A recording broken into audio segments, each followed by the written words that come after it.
I can bring this out just a bit. You're good. Cool. We hitting here and and it's recording now? It's recording, yeah. It's into the microphone. Okay. It's going now. It's going in cameras. I got to back up into the drive, and I got to back up in voice only and podcast. So, Cool. How's my audio levels? Am I good? Check. This book is dedicated to the woman who's given me the self-confidence, resilience, etc. you can test what you put a headphone on and Okay. just hear yourself, just to see what you like the level. Okay. You can take it off. This book is dedicated to the woman who has given me the self-confidence. Is there like an echo going on or a reverb type thing? No, Or it might be that headphone, but it's not here. okay. All right, good. No, I think this sounds really good, to be honest. Good. And with that Omni thing, I think I can kind of move around a little bit too, which is nice. Yep. Okay, that's cool. Yep. And we're already recording? Yep. It's already recording. Cool. Awesome. All right, man. Enjoy. Appreciate you, Dan. If you need anything, give me a holler. All right. Can you see me in there, back there? No.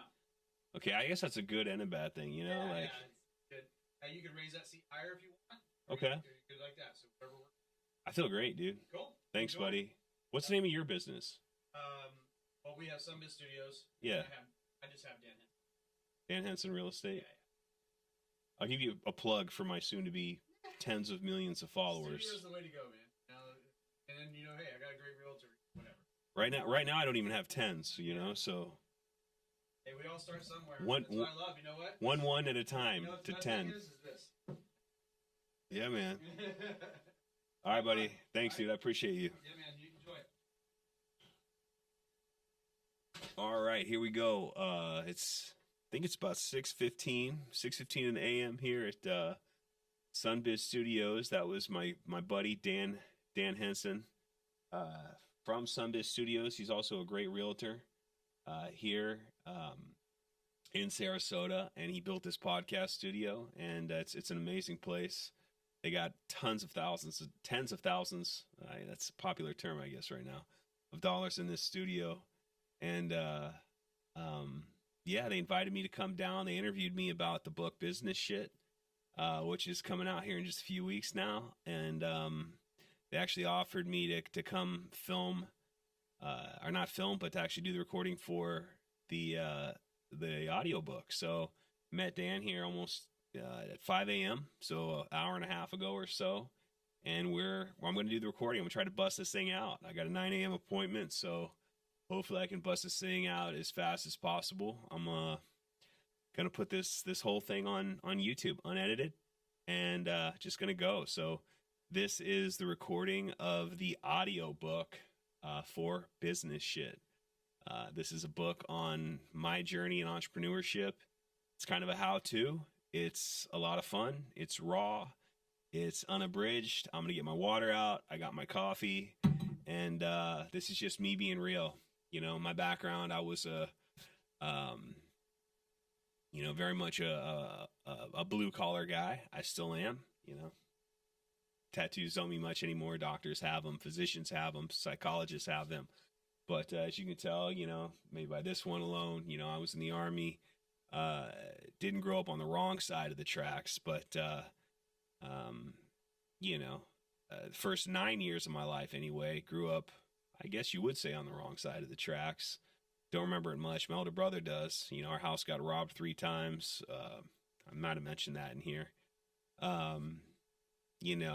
Moved in with mom. Mom was just amazing. You're going to hear about my mom. She's writing the dedication. She doesn't know yet, so I can't wait for her to see this, to read this, what have you. But dedicated the book to her, which I'll jump right into. But mom raised me basically alone. You know, it was before they never went to court, you know, and did the whole, you know, custody thing or, you know, child support thing. They just basically made an agreement, you know, they worked it out just to, you know, how they were going to split costs. Mom worked her tail off, you know, single mom. And, man, what an impact that made on me in terms of how I view, women and strong women. You know, and my respect for strong women and really my attraction to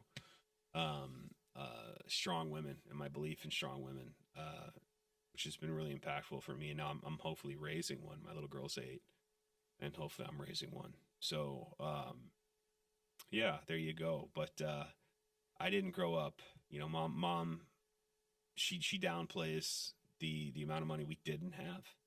You know, she had three jobs. And again, I do talk about that here, but you know, and then later on, I moved in with my dad. Things kind of changed for me. You know, he was kind of middle class, maybe upper middle class. You know, I was in my teens, so things did change for me. But went to the army right after that. You know, that's a very blue collar experience. Again, I was enlisted, not an officer. Um, and then got out, worked for the government, and rose through the ranks pretty quickly. But then I became an entrepreneur and found myself, um, you know, at the at the top of the org chart, as you would when you own the business, but had a lot of success. Um, and with that success came this sort of lifestyle, an introduction to folks who had an upbringing far different than what I had experienced. And I found myself in these situations where I'm sort of pinching myself going, what the fuck did I get myself into? And, you know, these people were just, meaning the people that I was now surrounded with, you know, were just nothing like the folks that I had been accustomed to. And I was hearing terms I hadn't heard before. And I was just, you know, this whole lexicon and this whole way of thinking and this whole, this type of person, you know, was really something that was just different to me. And so I always thought, man, I was in these situations and I sort of felt overwhelmed at times and like a fish out of water. And I thought, wouldn't it be neat if I could just sort of like if I could just write about this experience? And I never fancied myself a writer. Now I guess I'm sort of getting used to it because I'm now into my second book, but, and possibly even going into a third, and you know, I'm writing movie scripts as well. When I say writing movie scripts, I have to pause with Sarah. I'm learning how to set boundaries on myself because I tend to take on a lot at once. But I'm starting to get, I'm warming up to the idea and accepting the fact that I actually am a writer. But I just thought, man, wouldn't it be cool if I just started writing about this experience and I could tell other guys? And one thing to know about me, as much as whoever hears about me or gets to know about me, I say guys interchangeably. I just say guys, meaning men and women. So you hear me say the term guys 90% of the time. I'm talking about men and women, unless I'm talking directly to a group of dudes. But you know, I thought, man, wouldn't it be neat if I could just tell guys about this experience and tell people like kind of what I'm going through and what this is like for me, but also too, you know, to tell folks about like, hey, like who are like me, in sense that like I grew up, you know, like in those first 9 years, I was like one of the only guys on the block that spoke English, right? You know, like, and, you know, like other cats like me that grew up in, you know, blue collar and sort of rough or colloquial and, you know, all of a sudden found themselves, you know, hanging out at the private parties and, you know, girls being talked to or talking to you that, you know, and again, I didn't have a problem necessarily, but it's like, you know, they thought all of a sudden because I was in these circles, like I had the $1 million bank accounts and my business was making that. But, you know, I wasn't like these other cats that were inviting me to the parties, but all of a sudden, you know, because of the circles I was in, they thought I was something I wasn't, which was a lot more, you know, and it's just like, this is just very odd. And I just thought, man, wouldn't it be cool to tell other folks who might find themselves, who came up like I did in this situation, kind of what they're in for. And so this is sort of like that. It's like a behind the curtains type thing, but it's sort of a how-to, if you will, on business, you know? And so I kind of go back and forth between that and I just have fun, you know? And this is just me having fun. I'm being silly. I'm talking shit. I'm being raw. Maybe a little vulnerable, and that's sort of my style. I've never had too much of an issue with that. Just being me. And so yeah, it's business shit, you know? And I always had this sort of mind's eye for the cover. You know, which is an outline of a guy in a suit, you know, holding a briefcase in one hand. For you younger guys, Google it, or Chat GPT, that shit, whatever it is now.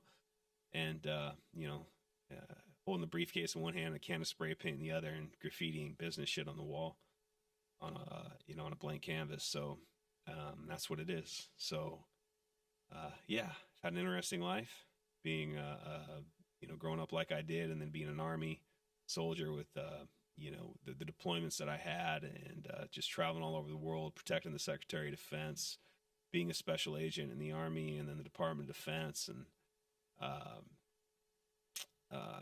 and then going to Kuwait with the FBI, and then getting out of that, and then starting JDub's, my brewery that was very successful, and then going through the bankruptcy like I did, and and then the COVID thing and the divorce, and then going to film school, then writing a book, and now I'm in my next careers, and I've started several businesses. So it's been a hell of a life, man, and it's still going on. Things are still happening, but this is something that I started to work on. And I say in the book, I started writing it in COVID. I actually started writing it while I still owned JDubs, and I found that out. I didn't mention it in the book, but as you read it, if you end up getting a copy or you pay attention to it now, it's not. If you stick through this whole thing and you're paying attention, there's not too many hums and haws and coughs and sneezes or what have you, and you follow through. You'll see that. I say that I wrote it in COVID, and that's what I remembered. I actually started writing, as I found out, as I picked up these chapters. I started writing while I was still running JDub. So this actually took me more. I said 4 years. It was more like 5-6 years to write. So it was pretty interesting for me to recall this. So anyways, I guess I'll just shut up now and get to it. So we're going to start right off to the dedication. Grab my water. Dedicated to my mom. And so, Mom, you're gonna see this now. I hope you like it. You have no idea at this point. Face ID is not kicking in just yet. You have no idea, Mom, that this is dedicated to you. So we're gonna jump right into the dedication of business shit. I dedicated this to you, Mom. And as soon as I'm done with this glass of water here, or glass of water. Coffee hasn't quite kicked in yet. So here we go. Business shit. Dedication. This book is dedicated to the woman who has given me the self-confidence, resilience, and vision that has made me who I am today. Let's try that one more time. Dedication. This book is dedicated to the woman who has given me the self-confidence, resilience, and vision that has made me who I am today. She taught me from the beginning that I can be anything I dare be. She showed me firsthand what a strong woman would look like, instilling in me a respect and admiration for this type of lady that lasts to this day, while also making me a strong alpha male. You were my biggest cheerleader and confidant while I was growing up, cheering on all of my successes, and you still are. Later in life, when failure finally showed its ugly face, and I found myself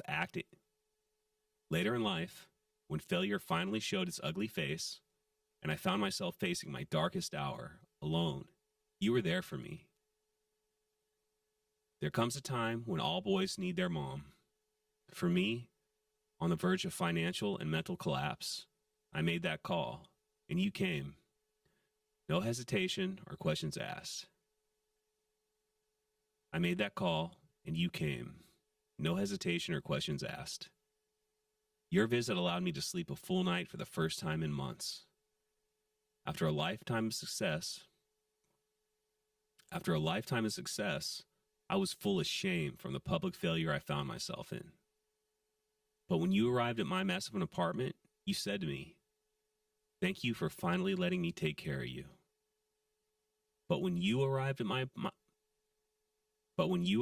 mess of an apartment, you said to me, "Thank you for finally letting me take care of you." During the challenging years after my public and private bankruptcy, the contentious divorce, and my struggle with the demons still lingering from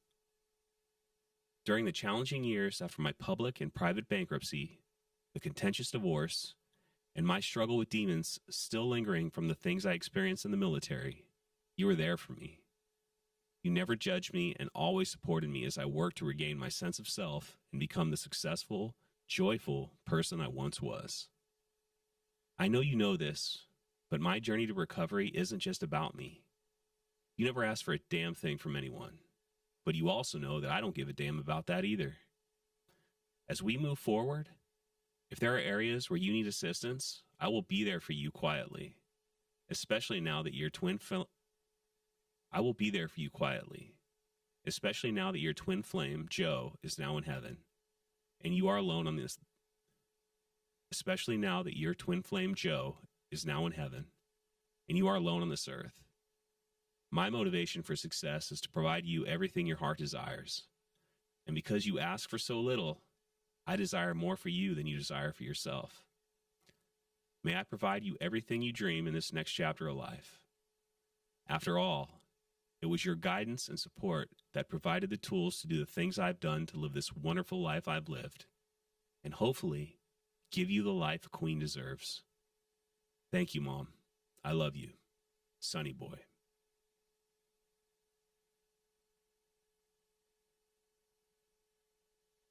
So I'm going to be doing this by chapter. That was to my mom, obviously. I'm going to send this off to an editor. And I just kind of go back as I feel like, I'm missing things or things need to be cleaned up.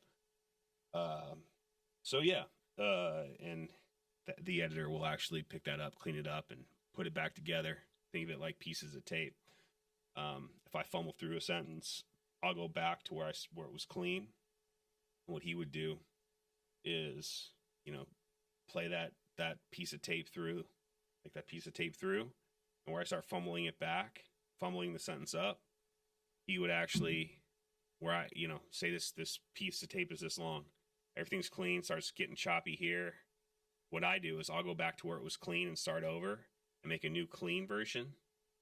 And he would just snip this piece here and start right back with the clean version here on top and run right through it, if that makes sense. I hope it does. Anyhow, that's kind of a little perfunctory editing 101, whether you're in film or sound. So that's how it works. Okay, so let's head right on into acknowledgments. This is a fun one for me.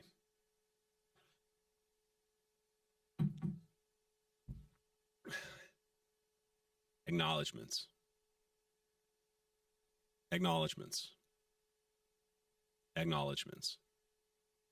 I can't even think about thanking anyone for making this book happen before I acknowledge my publicist, Miss Camilla Behrens.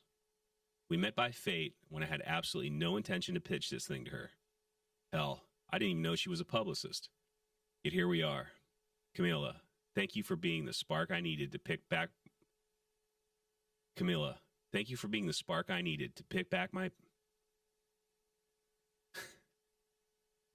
Camilla, thank you for being the spark I needed to pick my pen back up and finally finish this thing I started 4 years. Camilla, thank you for being the spark I needed to finally pick my pen back up and finish this thing I started 4 years ago with best intentions, albeit unknown. You're a badass woman who I admire and appreciate dearly. To Daniel Brea, Dream Reach Media, dude, you threw me a bone and invited me into your badass program with open arms. A man of focus and process who somehow embraces me. Myself, a bit of a maverick who adapts to structure as easily as a turd does in a punch bowl. Know that I respect the hell out of you, and despite what may appear as reluctance, I'm hanging on. Despite what appears as reluctance, I'm hanging on to as much of your knowledge and instruction. Despite what may appear as reluctance, I'm hanging on to as much of your knowledge and instruction as this mad mind will allow. Thank you so much for having me. You're one in a million, man. Lastly, and very much deservedly so, to the woman whose recent betrayal hurt me so badly. My pain was temporary, but your loss will last a lifetime. And so will your loneliness. If you never find the ability to look within and fix yourself. Until that happens, no amount of outward beauty can contain the ugly. And until that happens, no amount of outward beauty can contain the ugliness within.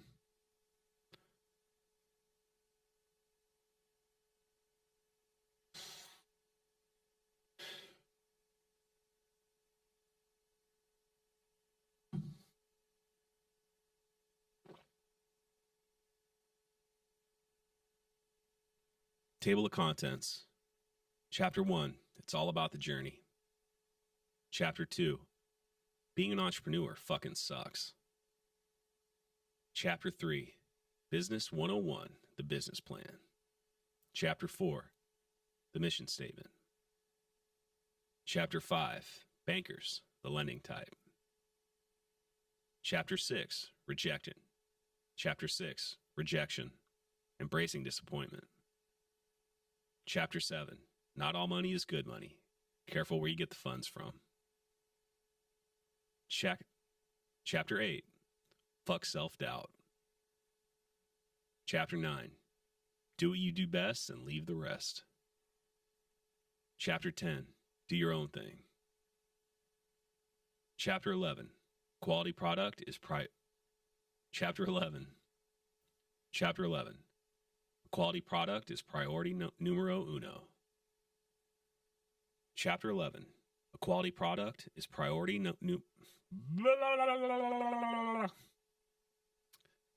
Chapter 11, quality product is priority Chapter 11, a quality product is priority numero uno. Chapter 12, the rules of business. Chapter 12, the rules of business. There really are no rules. Chapter 13, marketing inward. Chapter 14, the media, a different spin. Chapter 15, haters gonna hate. Chapter 16, don't get too far ahead of your skis. Identify your goals early. Chapter 17, the execs, nothing like you and me, most of the time. Chapter 18, be careful of fat cats. They always want to kiss, but they never want to fuck. Chapter 19, when you fail, I hope you fail hard. Chapter 20, knowing when it's time to tap out.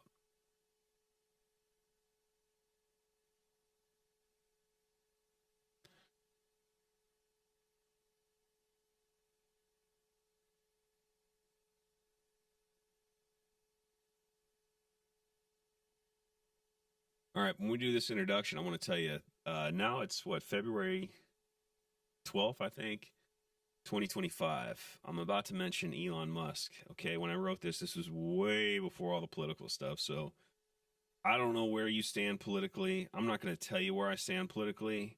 This was pre-political Elon Musk, so when I mention him, please don't jump to conclusions about where I stand politically or what's going on right now. There's no politics in this book, okay? None. So please don't make any accusations or any of that crap. Don't want to hear it. I don't care. Personally, I don't get involved with that shit anyway, so please don't do it in my book. If you do, shame on you, because I don't go there in it as a person, as an author, as a businessman. So please don't leave that shit at home or leave it for your other posts. I don't want to hear it. Thank you. Introduction. I've lost count of the number of businesses I've started. Introduction. I've lost count of the number of businesses I've started. But I'm no Elon Musk. Yet, baby.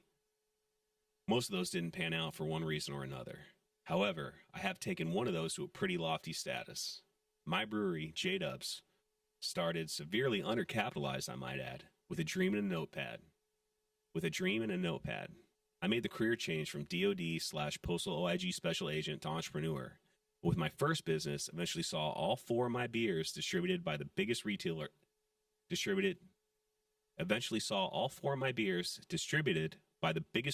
across the state of Florida and even into Georgia. I managed 13 beer distributors, a manufacturing operation and tap room, also known as a bar, under the JDub's umbrella. Eventually 3 business operations in one. Pretty fucking cool, huh? One thing that jumped out at me that whole time was the change in demeanor from the work colleagues I was used to the white-collar executives I was now routinely interfacing with. to the white-collar executives I was now routinely interfacing with.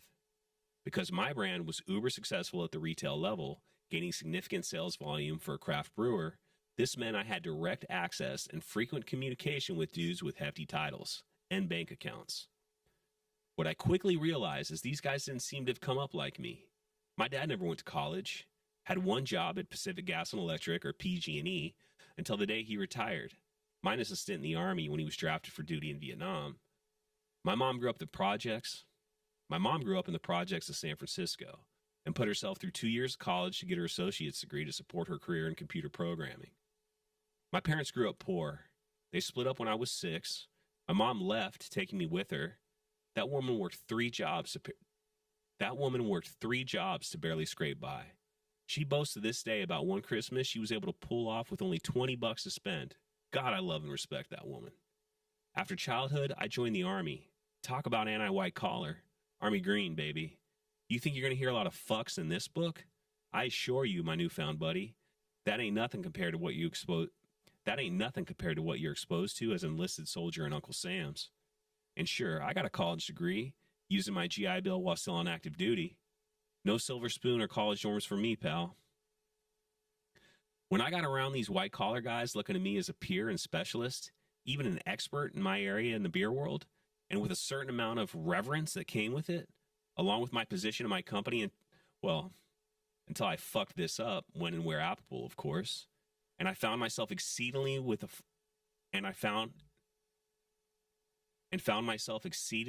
folks who sat in the C-suites, I quickly noticed these guys not only carried themselves a certain way, they talked a certain way, unlike the people I grew up with or had previously worked with around in my former lives. Unlike the people I grew up with or had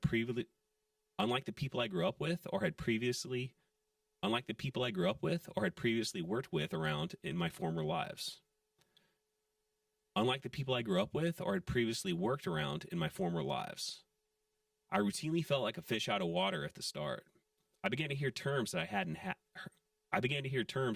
heard before, and found out that some things in business that sound like one thing on the surface mean something else entirely.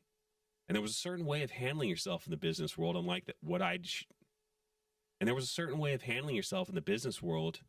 unlike what I had been accustomed to. And certain nuances, terms, and processes common in business that would have been good to know a bit about before other cats like me with no business background heading into the world of small business. And certain nuances, terms, and processes common in business that would have been good to know a bit about for other cats like me with no business background heading into the world of small business. And certain nuances, terms, and processes common in business that would have been good to know a bit about before other cats like me with no business background headed out into the world of small business. The purpose of this book is to educate guys and gals like me who didn't grow up with mommy and daddy's silver spoon between their lips. The purpose of this book is to educate guys and gals like me who didn't grow up with mommy and daddy's silver spoon between their lips and find themselves amongst white-collar folks who did, on some of those things that may lie in store for them as they and find themselves amongst white-collar folks who did on some of the things that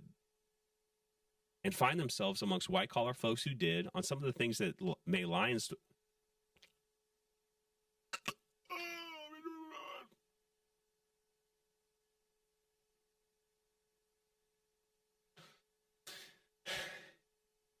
And find themselves amongst white-collar folks who did on some of the things that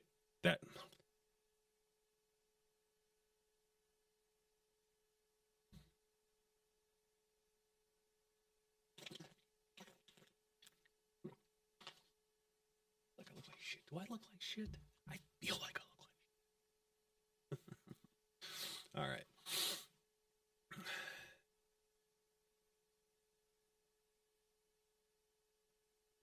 And find themselves amongst white-collar folks who did on some of the things that may lie in store for them as they, you, dear reader, establish and scale your uber-successful business. I also want to give you all a bit of perfunctory business 101, if you will. Some pointers to show you around, high-level insights into the business world, and my real-world advice on the do's and don'ts. Again, based on my experience. I'm talking real talk. And honestly, I'm having fun with it. A disclaimer. This is just one side of my personality. You may not believe this even a few sentences in, but I know when and where to display this big old personality, and how much I should and shouldn't reveal most of the time. I didn't and don't encourage anyone starting a business to go into a boardroom and stop I didn't and don't encourage anyone starting a business to go into a boardroom and stop. Fuck me. Look out, man. I didn't and don't encourage anyone starting a business to go into a boardroom and start dropping a bunch of fucks. I did a few times and almost always regretted it. I'm being silly here. And although authentic, trying to make this a fun read while handing off some lessons learned. And although authentic, trying to make this a fun read while handing off some lessons learned for the next blue collar batch of would-be entrepreneurs as you start hobnobbing with the rich kids. I'm being silly and relatable to a target audience. This is not an example of how to act or speak in most business settings. Lastly, I'm not saying my observations or statements herein are right. These are just my experiences, insights, and words of advice from a guy who grew up very blue collar. At the end of the day, even if you don't agree with all my points, I do hope you find business shit enjoyable. I wrote it to be a fun read. I hope that's your experience. Ultimately, as the written word is art, and I believe all art is meant to make one think. Ultimately, as the written word is art, and I believe all art is meant to make one think. If I can get you to do that, at least to some degree at any point in this book, I'd have hit the mark. I do hope you find value in these pages, and whatever that looks like to you.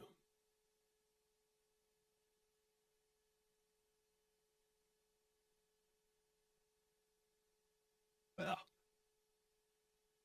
on to the first chapter. Only got 20 of them. This should be nice and easy. All right.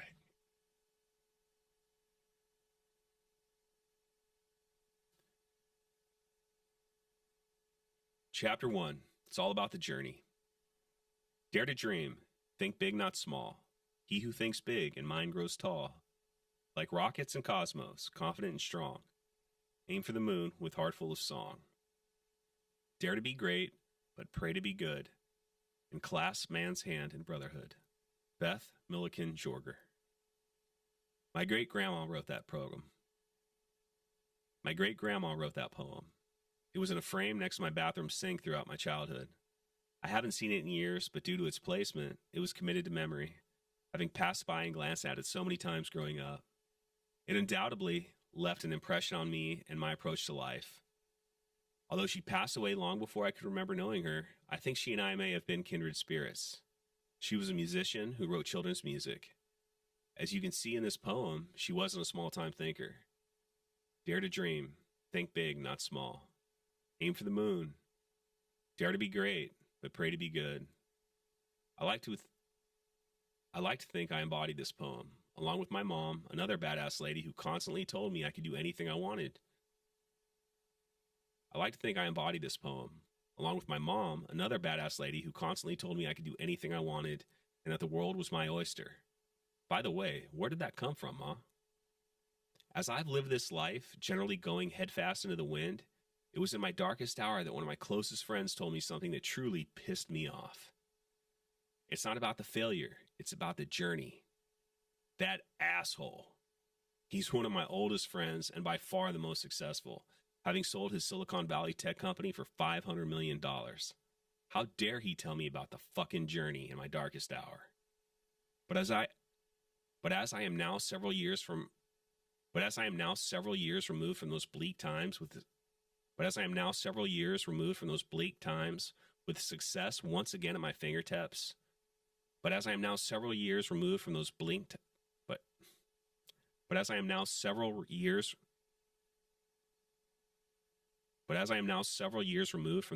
times with success once again at my fingertips and once again enjoying happiness and a clear mind, I can tell you that he was right. Bastard. This is a message I want to pass on to you. Whether you move forward in business or don't, I beg you to consider this. In anything you do, there is always a lesson to be learned along every step of the journey. So often we focus on the peak So often we focus on the peaks, specifically success and failure. I won't lie, the extremes probably deserve to be the focus of most lessons. However, the journey doesn't consist of the top of the hill or the bottom of the valley alone. In every part of the process, there are lessons to be learned, professionally and personally. And just as importantly, perhaps even more so, there is no reason you cannot take joy in those points of time as well. As you ascend the top of the proverbial mountain, or you find yourself in the midst of doing everything in your power to avoid some sort of a disaster, pumping the brakes as you navigate down the side of the mountain, I implore you to pause in the moment, allow yourself to take a step back from the situation, and look for the lessons which are surely present. Look for the lessons which are step back from the situation and look for the lessons which are surely present. This set of lenses will provide you a fresh perspective. Having a fresh perspective may provide a new outlook, which may not only change your state of mind from negative to positive, but also help you find fresh solutions to the present problem. Having a fresh perspective may provide a new outlook, which may not only change your state of mind from negative to positive, but also help you find fresh solutions to the present problem you face. Moreover, even if the problem may not be negative, stepping away from the situation, reflecting, and refocusing is good for mental clarity, allowing you to gain a fresh perspective, which is never a bad thing. If you have a family, I encourage you always make this a part of your reflection. Making them a constant priority, even as you deal with the all-encompassing task, which is taking on a new business venture. Moreover, even if the problem may not be negative, stepping away from the situation, reflecting, and refocusing is good for mental clarity, allowing you to gain a fresh perspective, which is never a bad thing. If you have a family, I encourage you to always make this a part of your reflection. Making them a constant priority, even as you deal with the all-encompassing task, which is taking on a new business venture. That relationship must be nurtured, and those people deserve your focus and time, and attention must be carved out for them alone. No matter how little time or energy you have, there is always enough for them. Find it. Make it. The business, as important as it seems, is not as important as them. I speak from firsthand experience when I say failing to focus on your family throughout the process of starting and running your business will cost you. There's no excuse for it. Don't make the mistakes I did. For those of you who do take the leap into business, you will see in the preceding chapters you are in for one wild fucking ride. And by wild, I mean a whole lot of highs, and in the beginning, a whole lot more lows. If you're like me in my first business, that could spell bankruptcy. And that's pretty fucking bleak, my friend. But no matter what, I dare you to endeavor to embrace this journey. Every single step of the way. You've taken the path of the courageous. And cousin, you will have plenty to learn about yourself and life, no matter the outcome. Pay good attention. Take care of yourself mentally and physically. And don't fail to take the myriads of lessons along the way. No matter what, try like hell to enjoy yourself. In closing, remember that the pendulum of life, business, and anything constantly swings, and that it is your mind that controls the direction it goes. Don't get stuck in the losses. Conversely, do not let your ego get the best of you. The winning streaks don't last forever. Learn your lessons and always remember who you are. Pull yourself up when you get knocked down, move on, and get that pendulum moving back in the Pull yourself up when you get knocked down, move on, and get that pendulum moving back in the right direction.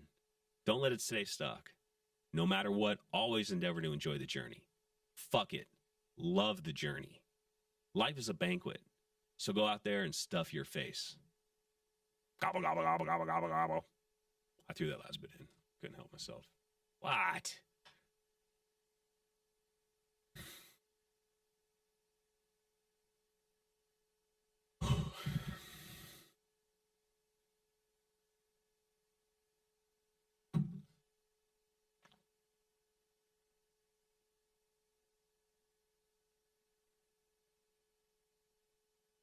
Chapter 2, Being an entrepreneur fucking sucks.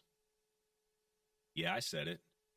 For every success story, there are countless, hundreds, thousands, perhaps millions of failures that came before. And for all that have come and gone, there's surely more that have yet to come. Don't get me wrong.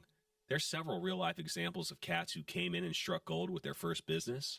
I'm friends with one in the beer industry down here in Florida. That almost never happens.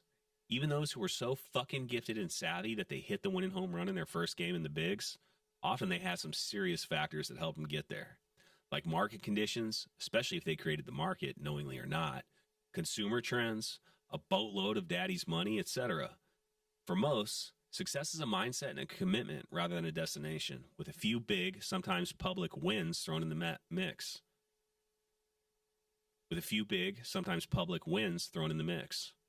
I'm here to tell you that for years, as I was starting JDubs, I was getting emotionally and financially pummeled, not just daily, but several times throughout each day. I created a scene that I envisioned in my mind's eye as I took the punishment. It was Chuck Norris, roundhouse repeatedly kicking me in the groin. Each kick hurt worse than the previous, and when I thought old Chuck couldn't possibly kick me again, whether it be through his persistence giving way or the pounding just running its course, old Chuck would take a sip of water, a deep breath, and come right back with faster, harder, and more kicks than the session before. I know this may sound like I'm embellishing, but the truth is I'm not. However, there is hope. Failure is just part of the cycle, and you are never defeated until you acknowledge defeat. Better and more famous entrepreneurs than me have written books on this matter. Better and more famous entrepreneurs than me have written books on this matter. Specifically, Ray Dalio. Specifically, Ray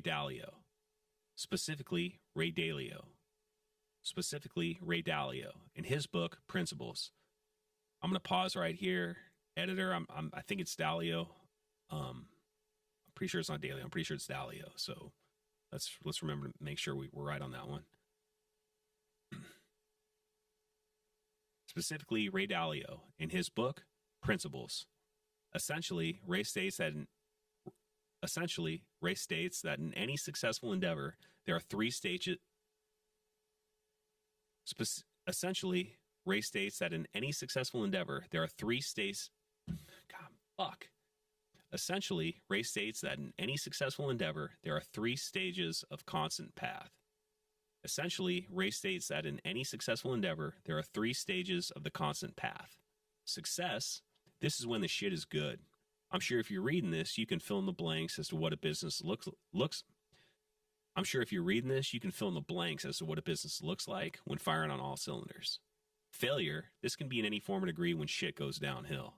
Reflection, this is the important bit, which entails figuring out what created the failure, how you got there, and most importantly, how to fix that shit and make sure it never happens again. Once you move through reflection, you're back on the path. Once you move through reflection, you're back on the path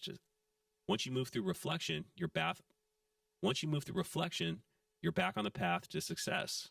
Ray, if I miss anything, you're welcome to punch me, but you're paying for the flight. A good ass whooping is far more attractive to me than the hell Ray could unleash on me with it.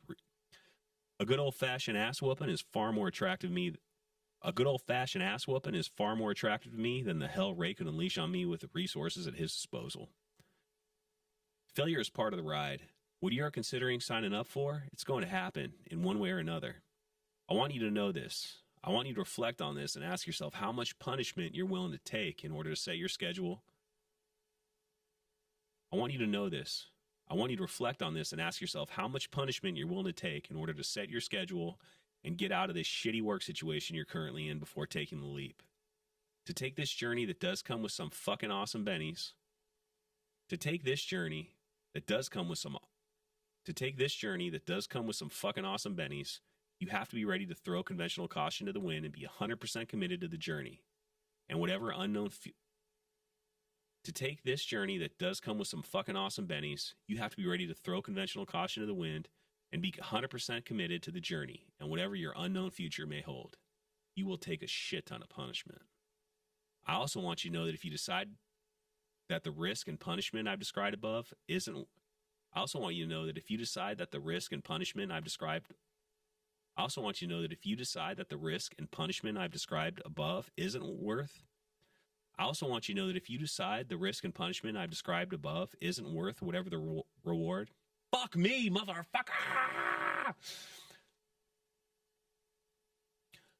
I also want you to know that if you decide that the risk and punishment I've described above isn't worth whatever the reward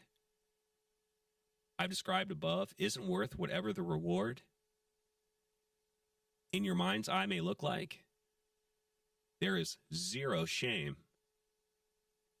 in choosing not to take the path of the entrepreneur. I can't tell you how many times I've told folks who felt embarrassed about not being entrepreneurs as they describe their work environment that there is nothing wrong with not choosing this path. And there are likely far more peaceful days and nights with taking the traditional approach to work. All this being said, you do you. I just want to make sure that if you spent your dough to read my notes, I did my best to prepare you for the ass kicking that will come.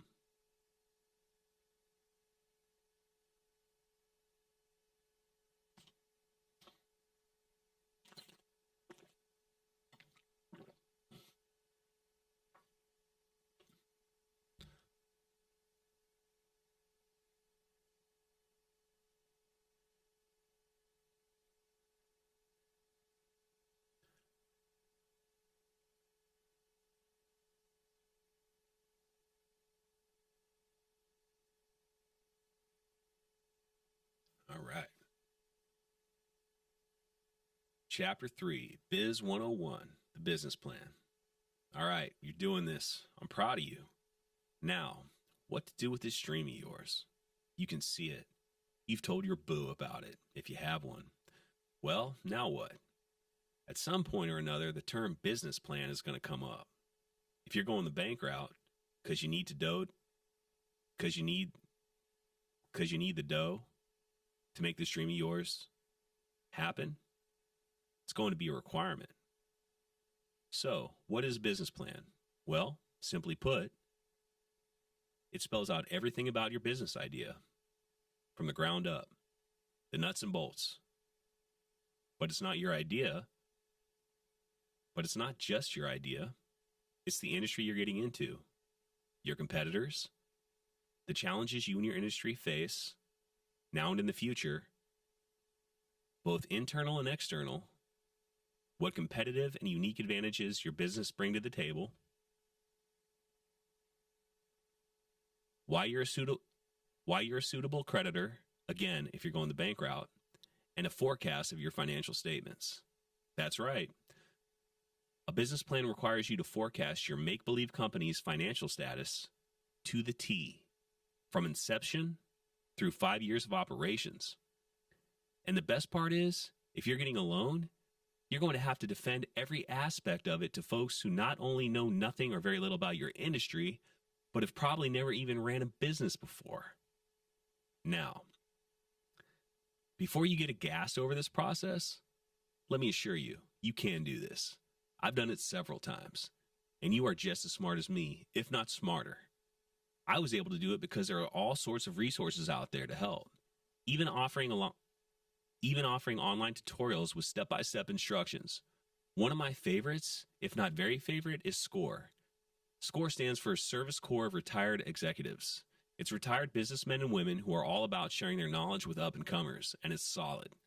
The organization offers all sorts of resources like live seminars and workshops, but for the sake of this chapter, they offer a free online business plan specifically tailored for startups. I love this one and have used it on more than one occasion. It comes with a video that guides you through the process. There's going to be a link in the book, so make sure to check it out. You can Google it or chat GP to it. That'll get you there too. Another resource I want to mention because it's one you may have to use is the SBA business plan template. My first loan was an SBA loan. And if you go the bank route, you may be required to use this. So, should you be contemplating a bank loan? Head over to that site. They have different formats, but make sure you use the small business one. You see that link in my book too. Again, there's plenty of help out there in addition to SCORE and SBA. If you're a veteran like me, there are loads more. If you're a veteran like me, there are loads more. So get them thinking caps on, then load up Google. Or ChatGPT.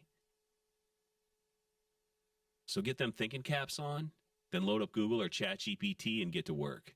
You'll find plenty of resources to help you out. Now, the validity of business plans isn't cut and dry. In fact, it's a subjective matter. Talk to one business person, you'll get one opinion. Talk to another, they'll tell you they're about as important as the piece of paper they're printed on. I have my view on them. After writing several, I think they're a good resource as an entrepreneur. The reason is, a thorough business plan actually forces you to look at your new venture in just about every angle at the start. It forces you to take a look at all areas, and in doing so helps you see things, good and bad, that you may not have otherwise.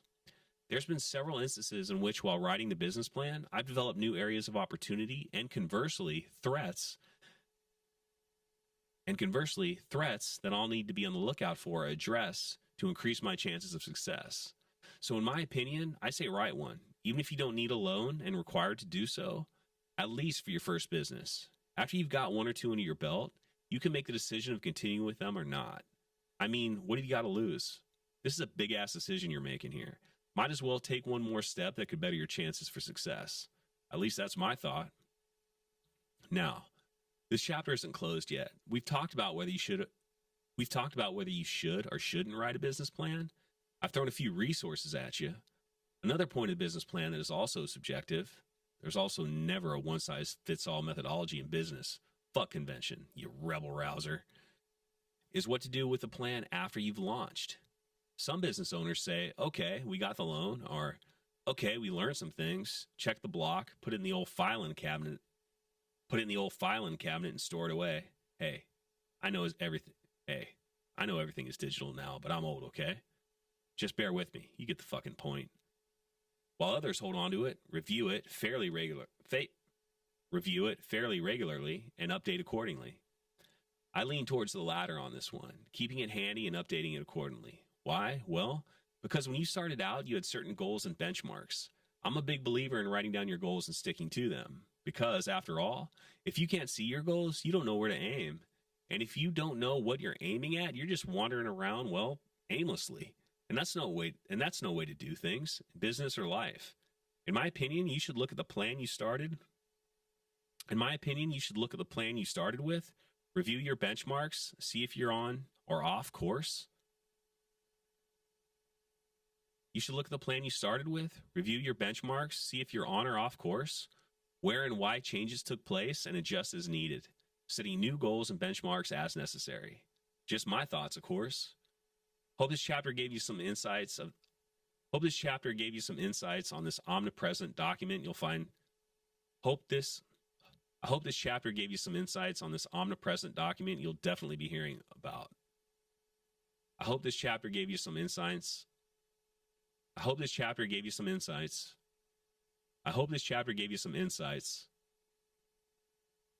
on this omnipresent document you'll definitely be hearing about around the old campfire.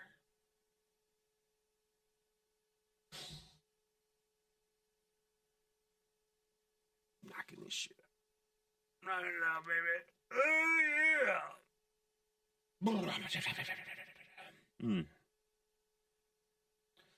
That's right. Here we go. Getting on to chapter 4.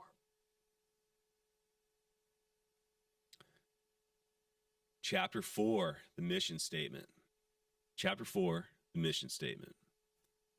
Unlike the business plan, the mission statement is something I absolutely insist on. It's your company's beacon, your Quan. Yeah, that was a fucking Jerry Maguire reference. You know? Eldorado Tidwell, baby.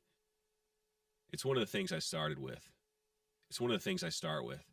There are several definitions of such floating out there, but I believe Investopedia's definition, which calls the mission statement But I like Investopedia's definition, which calls the mission statement a company's purpose for being, a company's purpose for being, often encompassing its culture, values, and ethics. How long is it, you ask? Well, the pontiffs will tell you around 20 words or less. But I don't give a shit about them or their opinions. Duh. Although I do believe it should be concise, usually a few sentences, no more than a short paragraph. To me, it's important that you nail the essence of what your company represents, culturally and morally. What is important to the founders and what you hope to convey to all who step foot in your establishment. To me, it's important that you nail the essence of what your company represents, culturally and morally. What is important to the founders? To me, it's important that you nail the essence of what your company represents, culturally and morally. What is important to the founders and what you hope to convey to all who step foot in your establishment. It's a guiding light, if you will, and a beacon to guide the ship in the storm, keeping you and your company on track. In the rough waters, and when the proverbial shit hits the fan, and cousin, you get this bad boy off the ground, the shit is a-coming. Rest assured. Look at it like this. If your building was destroyed, and you and all the employees were nowhere to be found, and the one thing that survived was this document, I feel that this bad boy should be able to tell you, someone else what is needed to recreate your company. Or at least the look, feel, and what it should represent. Let's go ahead and create a fictitious company and associated mission statement to help us with the lesson I'm about to convey in this chapter. Badger Bob's mission statement. Badger Bob's is an outdoor brand for the avid outdoorsman, offering quality hunting accessories at affordable prices. Now, what colors do you think go with a brand like Badger Bob's? Pink? Neon blue? If you said yes, hand off the marketing decisions to someone else right now. Back to your company. Are you fun? Okay, let's make the place fun. Decorate it as fun. Maybe you put board and arcade games in the joint. Put peanuts on the table and allow guests to throw shells on the floor. Have silly dress-up nights with prizes to the best costume. Hey, just spitballing here. I'm not saying any of these are fantastic, but you get the gist. Hey, just spitballing here. Not saying any of these are fantastic, but you get the gist, hopefully.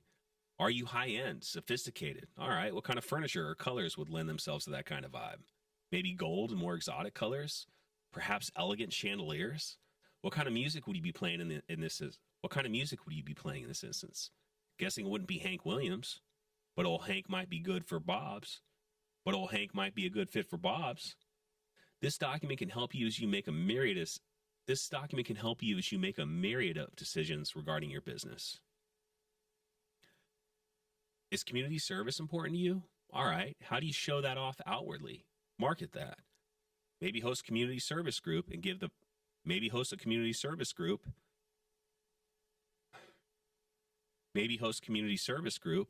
volunteers stuff with your company's name/charity on it. Are you an outdoorsy type of brand? Perhaps buy a bunch of cycling garb and brand your Are you an outdoorsy type of brand? Perhaps buy a bunch of cycling garb and brand your company's logo. And brand it with your company's logo. Start a cycling club. Hosting a weekly ride and selling the tops of your cycling club. Hosting a weekly ride and selling those tops to your cycling club members. Not just in your business, but maybe to your members at a discount. And this is a good time for another lesson in Back to Badger Bob's. Sure, Badger Bob's is outdoorsy, but hunting and cycling are usually pretty different demographics. And something you as the marketer, because you probably don't have a marketing department at your size, need to understand. By the way, for great marketing strategies, I recommend Gary Vaynerchuk's book, Day Trading Attention, which gets into consumer demographics, which he describes as cohorts. It's a phenomenal book on branding, and I suggest you carve out some time to find out. if you plan on using social media to market your brand. I suggest you carve out some time to find. I suggest you carve out some time to find. I suggest you carve out some time to find if you plan on using social media to market your brand.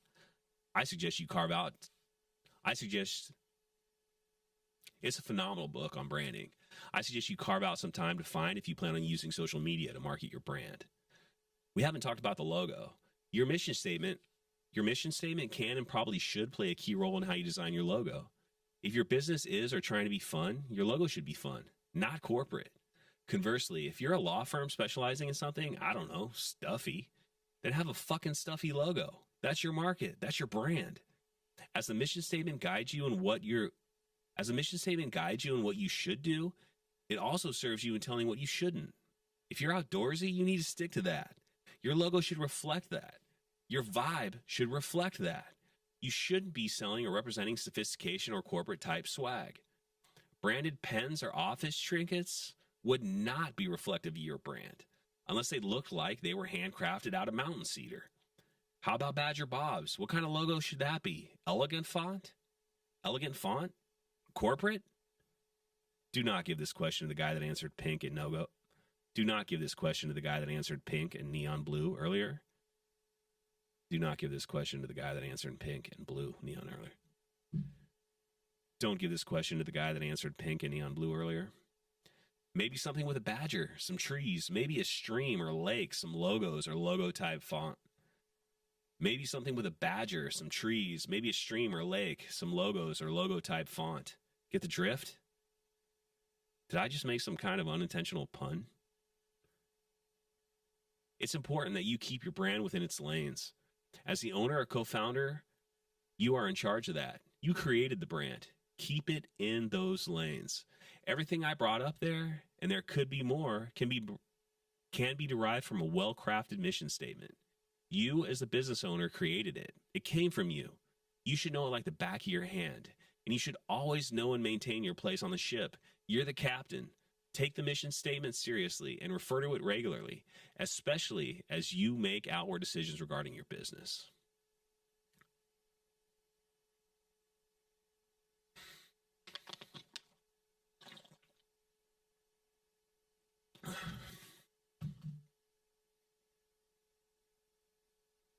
All right, here we go. Some chugging along, baby. Chapter 5, Bankers, the lending type. Bankers, Chapter 5, Bankers. Chapter 5, Bankers, the lending type. Chapter 5, Bankers, the lending type. Before we begin, I want to make a few things crystal. 1, this isn't a one-size-fits-all statement. As with all things and people, there are good and bad in everything. And to my friends in the mental health field, just go with me here. I know this could lead to another conversation entirely about if good and bad truly exists. I love you, just not now. I know this could lead to another conversation entirely about if good and bad truly exists. I love you, just not now. 2, my personality isn't for everyone. I'm aware of this. I apologize if I offend. That is sincerely not my intent. 3, if I do offend you with this or anything in this book, you likely need some inner If I do offend you with this or anything in this book, you likely need to do some inner work. 3, if I do offend you with this or anything in this book, you likely need to do some inner work. In which case, I suggest meditation and some type of spiritual retreat.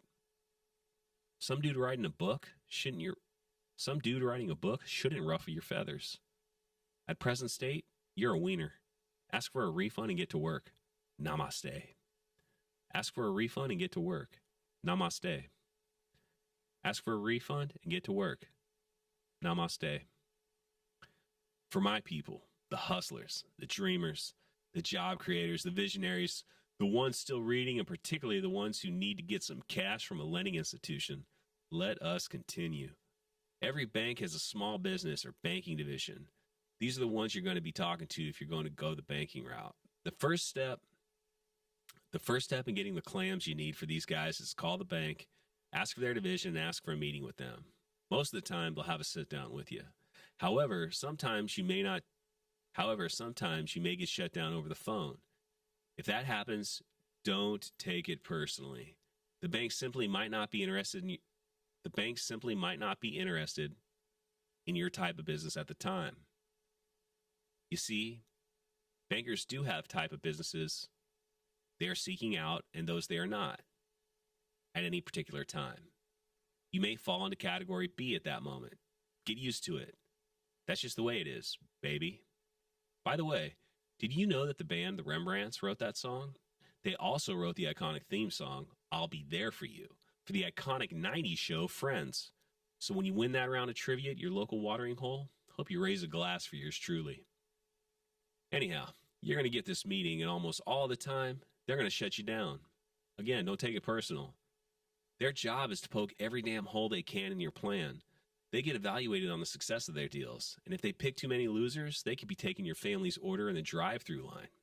I'm exaggerating, but they do their performance based on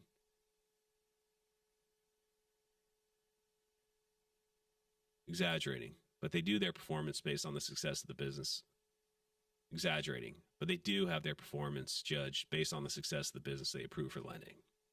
But every once in a blue moon, they're going to take your plan and financials, and they're going to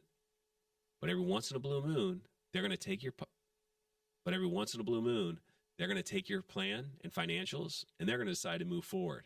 Jackpot, baby. Time to get all giddy. For the moment. What happens next is that these guys try to get as much collateral from you as possible. When I say as much, I mean as much as possible. If you get a paperweight in the office worth $50, they'll want it. If you have a paperweight in your office worth $50, they'll want it. If you got a paperweight in the office worth $50, they'll want it in the loan. Firstborn, sign your baby girl or boy over. Mint condition wooden nickel, great grandpappy, passed down from generation to generation. Yep. Fork it over, boy. Okay, that might be a little stretch, but their job is to protect the bank, and the house always wins. Don't be surprised if you feel like they're overreaching, and in fact, they probably are. But hey, what can you do? You need the money. And unless you have another option or bank in the wings, you just got to do what they ask and sign on the bottom line. And guess what? A kicker to all this is, a lot of these loans are insured by the federal government, particularly SBA loans, which generally insures 50 to 80% of the note. To break what I just said down for you, let's say the bank gives you $100K on an SBA note backed at 50%, and you pay back 50 before you go belly up. The bank loses nothing. Uncle Sam's covered the rest. Nada. If it seems weighted, perhaps unfair, in favor of the bank, I'd say I'd have to agree with you. However, if you must go the lending route to get your capital, it's still usually the cheapest option. These guys know they have all the leverage, and sometimes they will treat you that way. And a lot of bankers are just folks like you and I, doing their job, supporting their families. They are nice people. They are nice people doing their jobs, going to work and doing what they must to pay the bills. However, some are absolute dicks and seem to enjoy being pricks to you as they wield their power. I'm sorry if you deal with this type. That's what I've dealt with. These guys were all chummy at first, but as the weeks went on and we handed over collateral, they seemed to get nastier and nastier. I had to hype myself up, even doing breathing techniques to calm myself down I learned in the Army. Even doing breathing techniques, to calm myself down, I learned in the Army before taking calls with them, just to keep myself grounded and stay calm. But it's what I had to do, and maybe you will too, unfortunately. As I said before, bank money is usually your cheapest option, and I encourage you to keep your chin up, a smile on your face, and eye on the prize as you get through the shitty process. Never let the prick see you sweat.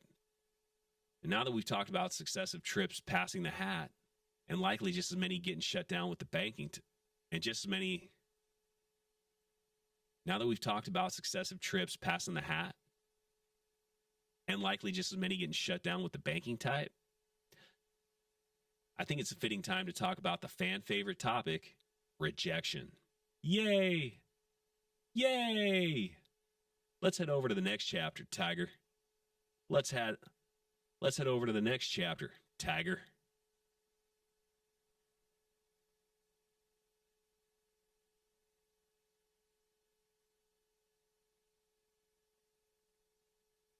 Chapter 6, Rejection.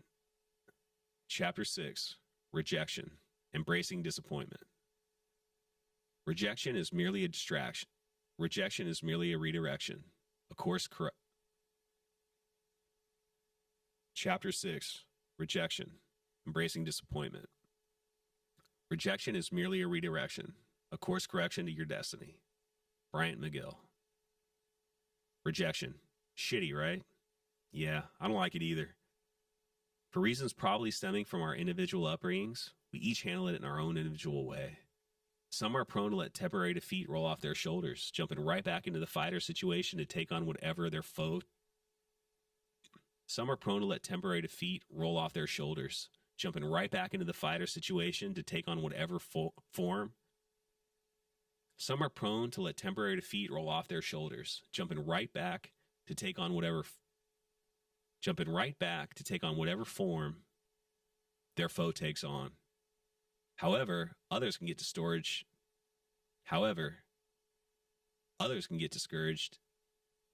pretty darn easily.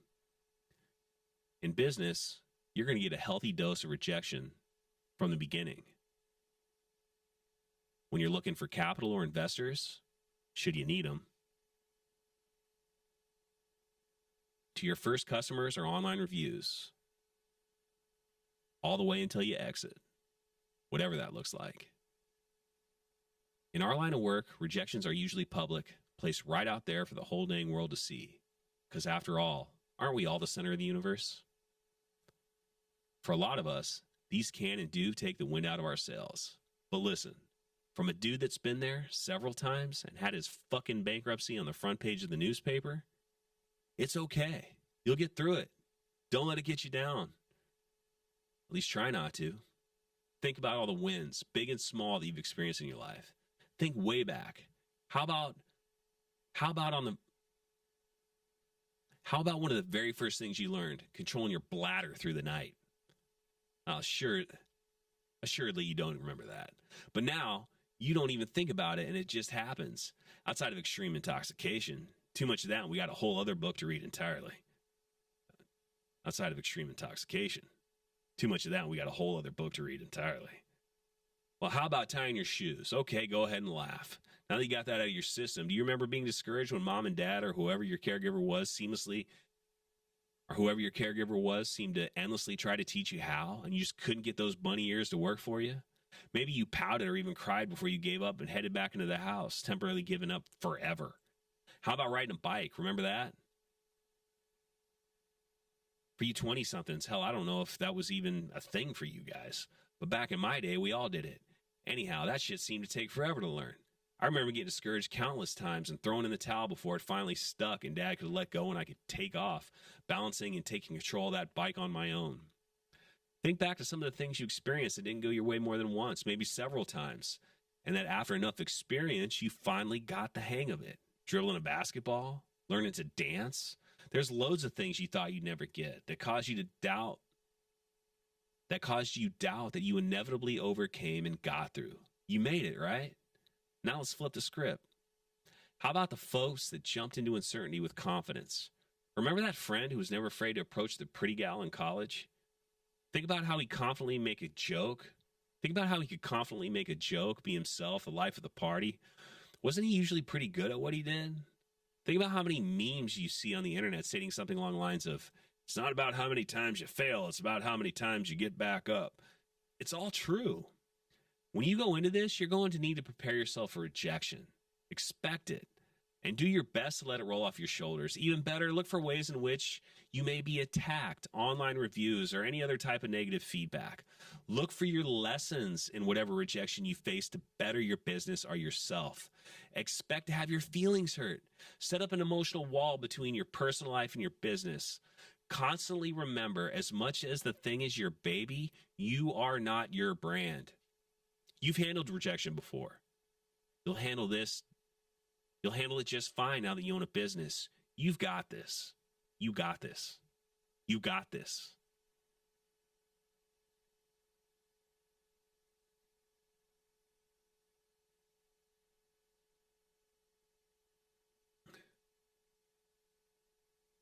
Chapter 7.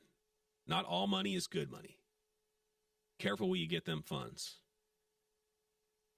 The easy money is never the right money. Anonymous. You've probably heard that business and family don't mix. Well, I'd agree with that. And I'd add friendship to the statement too. However, I'd add an asterisk. As long as people can stick to those lanes, operating strictly within the limits of their roles as written in their business operating agreement, and not harbor any animosity, should things outside of their lane not go, and not harbor any animosity should things outside of their, and not harbor any animosity should things outside of their lane not go their way. However, and not harbor any animosity should things outside of their lane not go their way. However, most of the time, this just isn't the case. Once again, yours truly has learned the hard way that the age-old adage is generally true. In my opinion, family members and friends should not do business together, particularly startups, and especially when it's family that isn't accustomed to running businesses. Legacies do tend to be an exception. However, they probably aren't the ones who need to read this book. When you're starting out, you're probably needing dough, and you're looking anywhere you can to find it. However, please take heed before you accept it from family or friends. Plan on having a hard, honest conversation about what happens if you're unable to pay them back if that's part of the agreement. And if there's an ownership exchange, what that means in terms of who's doing what in the operating agreement. You should walk away from that discussion with a clear understanding of who is doing what and a firm commitment to agree that you are sticking to those parameters when you finish the combo. Then, plan again on having that discussion when you finalize the articles of organization. Then, plan on having that discussion. Then, plan again on having that discussion when you finalize the articles. Then, plan again on having that discussion when you finalize the articles of organization. Plan on future disagreements during your combo as well. They will happen. Business brings out the best and the worst in people. You need to be prepared for this and committed. You need to be prepared for this and committed to seeing it through from the start. Each committed to staying in your line when the bullets start flying. And they will. Don't say I didn't warn you. A quick note here about operating agreements. I mentioned this above, so I want to discuss this a bit. I mentioned operating agreements above, so I want to discuss this a bit more. It's a very important agreement that spells out who owns the company if there's more than one owner and what each does in the company. This is something that needs to be taken seriously. Far too many times, especially when it comes to first-time business owners, enamored with their new venture, this gets overlooked and seems more formality. Another item on the long list of administrative crap it takes to start a business. But this is something you must take your time with. Not only should you and your partners have already discussed it in detail, who's doing what by the time you've gotten to drafting this agreement, you should have a long sit down, preferably with an attorney who is drafting it for you, and make damn sure each is comfortable with the agreements therein. Why do I say this? Well, because not only is it what you are in fact each doing in the company, but also because if there are disagreements, because if there are disagreements, You each have to understand that you have to stick to your position if you are going to maintain peace and a lasting relationship inside and outside of the company. This is your fallback. You need to write this agreement with that understanding.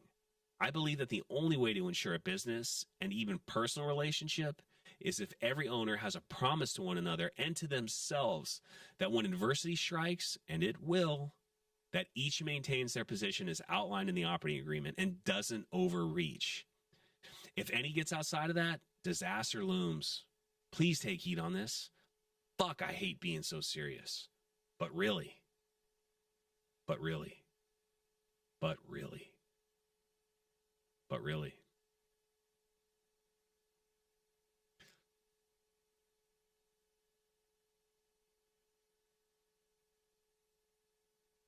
Chapter 8, fuck self-doubt.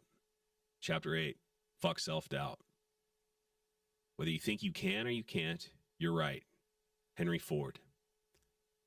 So if you've made it this far, you're either undeterred and ready to take. So if you've made it this far, you're either undeterred and ready to take sail into the sea of the unknown, go out and seek your riches, or you've decided against taking the leap and are sticking around for a chuckle. Or sticking around for a chuckle. Or you've decided against taking the leap and are sticking around for a chuckle. If you find yourself in the seat of the crazy type, of person who choose the former, rather than dissuasion by the reality. Okay.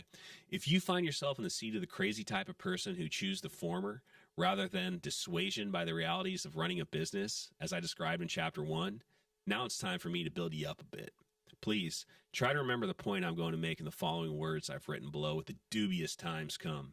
Please try to remember the point I'm trying to make in the following words I've written below when the dubious times come and the worthless voice in the back of your mind begins to raise a ruckus. If you're like me, that time will come. But when it does, I hope the message I'm going to make helps you get through it. Before I get going, I want to take a moment to reflect on your life's accomplishments. Go ahead. None are too big or small. It's your fucking life and your fucking accomplishments. Own those wins, my brother, and my beautiful sister too. Really, think on this.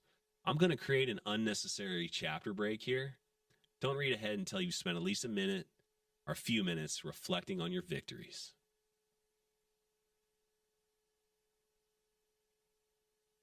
I hope you've got a warm and fuzzy feeling now. Now back to the lesson. I want you to ask yourself, how did doubting myself help me in each of these victories? I'm guessing your response to this question is the same as mine. Donut. I don't want you to get self-doubt confused with self-reflection. Self-reflection is a gut check. Self-reflection is a good gut check, weighing the positive versus the negatives of any move, looking inwardly to decide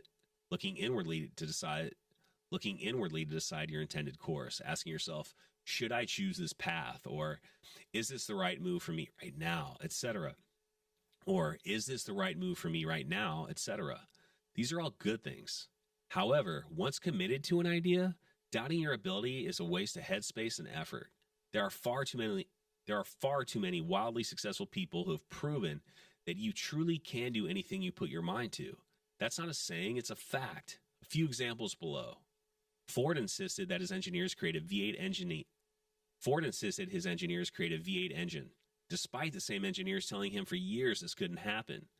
Carnegie decided to make a fucking bridge out of steel. He was looked at as a fool by folks across the country. He worked it out. Steel bridges became the norm, and some of those bridges are still in use to this day. Arnold Schwarzenegger was a boy telling his pals in his hometown in Austria that had no running water, that he'd eventually be the best bodybuilder in the world and a Hollywood movie star. Oprah Winfrey was born to an impoverished teenage mother in Mississippi, yet went on to become the richest African American of the 20th century and a household name. Johnny Cash was born a poor farmer in Arkansas and went on to become one of the most iconic musicians in American history. Walter Hughes set out on a quest to build the biggest airplane ever made. build the biggest airplane ever made, and he did. Until 2019, Hughes' Spruce Goose was the largest airplane ever manufactured. That dude also decided to make a movie with no experience, and the thing was a smash hit. Barack Obama, raised by a single mother who worked as a school teacher, went on to become the first black president in American history. To take another angle to my point, there are countless stories, even shows devoted entirely to the subject of people who decided to change their lives for good and drop several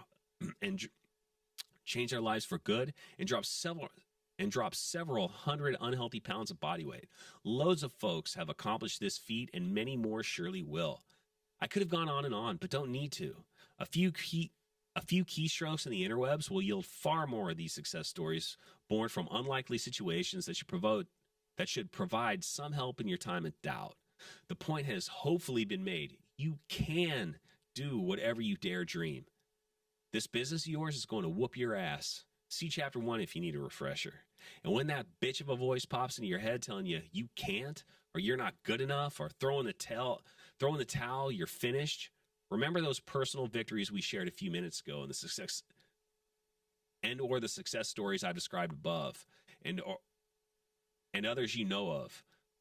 And remember, hell, no, the law of attraction shit is real. It's true. You can do anything you put your mind to. You got this.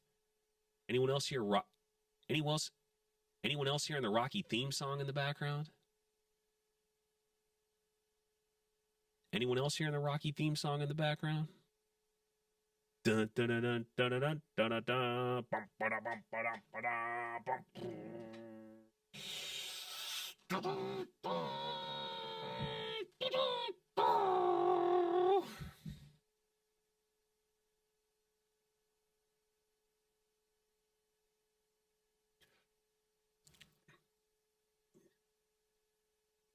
Do what you do best. Chapter 9. Do what you do best and leave the rest. Do what you do best and outsource the rest. Do what you do best and outsource the rest. Peter Drucker. Again, editor, let's find out the right way to say Peter's last name. I want to make sure we're saying it correctly. It's Drucker or Drucker. One mistake a lot of new business owners make is trying to do everything in their businesses right out of the gate. I'm here to tell you firsthand that this is a surefire way to fuck your life up in just about every way. I'm talking burnout, baby. Burnout leads to all sorts of problems. To spell it out for you, I'm going to jump over to ChatGPT and have AI give us a breakdown. Because let's face it, AI is smarter than I am at this point. Without further ado, hit it, Electro Maestro. Burnout can have a profound impact on both physical and mental health, often manifesting as a cascade of negative effects. Physically, individuals may experience chronic fatigue, headaches, and muscle tension, often accompanied by sleep disturbances such as insomnia or restlessness. A weakened immune system can make people more susceptible to illnesses, while prolonged stress can contribute to cardiovascular issues like high blood pressure or heart disease. Digestive problems such as nausea, loss of appetite, or stomach pain may also arise. Persistent burnout can lead to a general sense of physical exhaustion that doesn't improve with rest. Mentally, burnout often results in feelings of detachment, hopelessness, and cynicism. Concentration and decision-making abilities diminish, leaving individuals feeling mentally foggy or overwhelmed. Anxiety and depression are common, with some experience intense irritability or mood out. Anxiety and depression are common, with some experiencing intense irritability or mood swings. The emotional toll of burnout can erode self-esteem, leading to feeling of inadequacy or failure. Over time, individuals may lose interest in activities they once enjoyed, and their relationships may suffer as they withdraw or become less emotionally available. Without intervention, these mental effects can significantly impair daily functioning and overall quality of life. So yeah, burnout fucks you up from the rooter to the tutor. Burnout fucks you up from the rooter to the tutor. And not only are you going to suffer the mental and physical consequences of burnout if you spend too much time trying to do too much in your business, you won't be doing your business any justice either. One important thing for you to remember and employ as you take on this new endeavor of yours is the concept of sticking with your core competence. Is the concept of sticking with your core competence. Is the concept of sticking with your core competencies and filling in the gaps with people and resources around you to handle what you aren't equipped to do. For me, this is brand building, marketing, and maintaining a vision for growth and maintaining a vision and growth for the company. I am not a manager of people or processes. I am not a numbers guy. I learned the former manager the hard way with JDub's Brewing Company. Not only did I hate it, but I also don't feel I was very good at it. Why leave the safety of a 9-to-5 and take on all the risks to do a bunch of crap you don't want to or are not good at? Doesn't pass the sniff test on any level. So, any business plan I write these days has a chief operating officer with the appropriate staff to handle the management of the people, and the processes. At minimum, I have a bookkeeper to keep track of the invoices and finances. Moreover, I employ the same concept with investors. When looking for funds, I seek out people with knowledge or expertise to fill in gaps which I am lacking, to keep me and the business on track in those areas I'm not best suited to spearhead alone. To keep me and the business on track in those areas I am not best suited to spearhead alone. Look, this isn't the age of the industrial revolution. I doubt you're running any assembly lines at your joint. At this point, damn near any position can be outsourced, less physical labor. Sites like Fiverr, Upwork, Somewhere.com, and several others offer business owners access to inexpensive labor.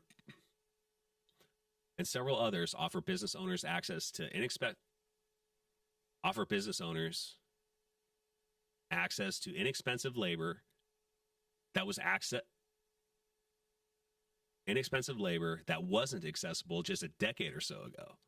You can even hire virtual assistants on the cheap. Make sure that as you write your business plan, if you believe in them, you have the support you need from the go. And don't try to take on everything by yourself. It'll kill you, and probably any relationship you had when you started this thing. An asterisk. Hey, I know that when you're just starting out, you may and probably will have to wear a bunch of hats. Been there, done that. But the key is to get away from that as quick and responsibly as you can. Hopefully, if and when you start your second, third, or fourth business, you'll have a network of potential funders with faith in you. You'll have a network of potential funders with faith in you and your ideas that will allow you to plug. You'll have a network of potential funders with faith in you and your ideas that will allow you to plug these positions in your company. You'll have a network of potential funders with faith in you and your ideas that will allow you to plug these positions in your, that will allow you to plug these positions, to plug these positions in your, to plug these positions in your company org chart from the start. It's important. That was a bitch.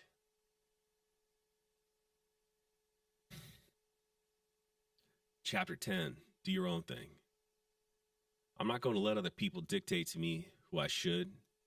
I'm not going to let other people dictate to me who I should be or the stories I should tell. I'm not going to let other people dictate to me who I should be or the stories I should tell. Spike Lee. Pay attention to what others are doing and do your own thing. They say imitation is the highest form of flattery, and it's true. But in business, everyone is trying to copy what those who are most successful are doing. So why get in the line? I've never understood this approach. When I was getting ready to open JDubs, I had already committed to an India Pale Ale or IPA being our first core brand. It just made too much business sense not to. For several years, the IPA had been the highest selling craft beer style. The second highest, might you be curious enough to ponder, the double IPA. IPA's growth year over year was insane for several years. Back at that time, when there were only a handful of breweries in Florida, I knew I'd have a leg up, so to speak, in terms of market density. In fact, as I wrote the business plan, there were 0 breweries. In Sarasota and Manatee counties, a population totaling over 700,000 people at the time. In my mind, it made sense to stick with what I knew was already working and stay within that style in Florida. At that time, an undersaturated market, thereby planting the proverbial flagpole in terms of market.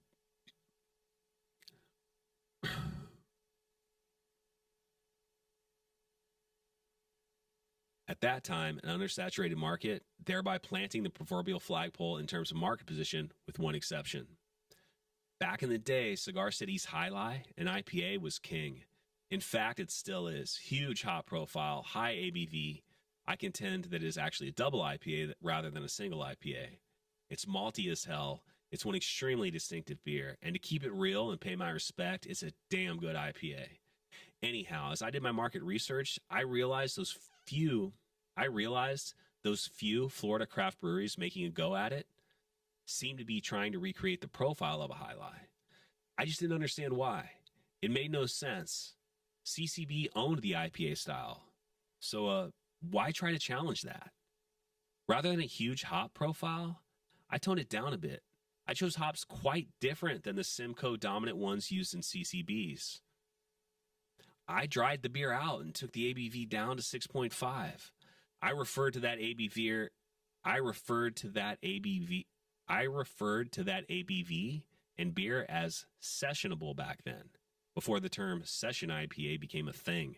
Having its moment in the spotlight in around 2016, Up Top, my IPA, was a huge success for JDubs back when we launched. And I believe it was for this reason. When pitching the beer to our sales team and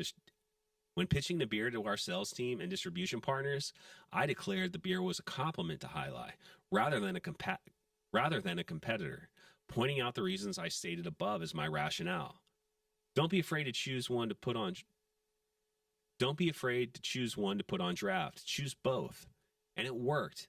I made an IPA the exact opposite of the one known as the best. Why compete? Now, years later, several other breweries have made damn good IPAs, and some with the same quality and feature the character. And now, years later, several other breweries have made damn good IPAs, and some with the same quality and feature the characteristics. And some with the same quality and feature the same characteristics of Up Top. That made it the success it was when it. That made it the success it was when it came out of the gates. The market may have caught up to that damn good beer, but the principle remains the same. Take what's working, and rather than replicate the big dogs who own that category, come out with something just as good, but completely different and unique. Another point I'll make is that one thing I've stayed committed to over the years is following my own rationale for doing things. But prior to going all in with a plan I became enamored with along the way, whether it be a beer style, whatever, I did and still do my research beforehand, seeking to find out if others are all doing my fucking awesome idea or creation. I did and still do my research beforehand, seeking to find out if others are. I did and still do my research beforehand, seeking to find out if others are already doing my fucking awesome idea or creation. If so, I either pivot and try to make my distinctive, or nix the plan altogether. Fuck doing something that's already being done. At least mostly. You be you, boo. You be you, boo. You be you, boo. You be you, boo. I like that last one the best. Oh, and lastly, I've had loads of competitors copy my shit over the years. One in particular, not too far down the road from JDubs, has even come out with the same beer styles, giving these beers extremely similar names to mine. See Up Top and Passion Wheat. I won't say who, but they know who they are. Same goes with several other JDubs accomplishments. In my experience, replicas are never as good as the real thing. At the end of the day, I'm going to bed knowing I did my shit, not trying to steal someone else's jam. Authenticity is always the best bet, but more on that later. Chapter 11. Quality product is priority numero uno. In the end, quality is the most important thing. Steve Jobs. Before we get any further, I must stop and jump onto my portable soapbox and discuss something that is very serious to me and is one of the few things in business that I will not compromise on.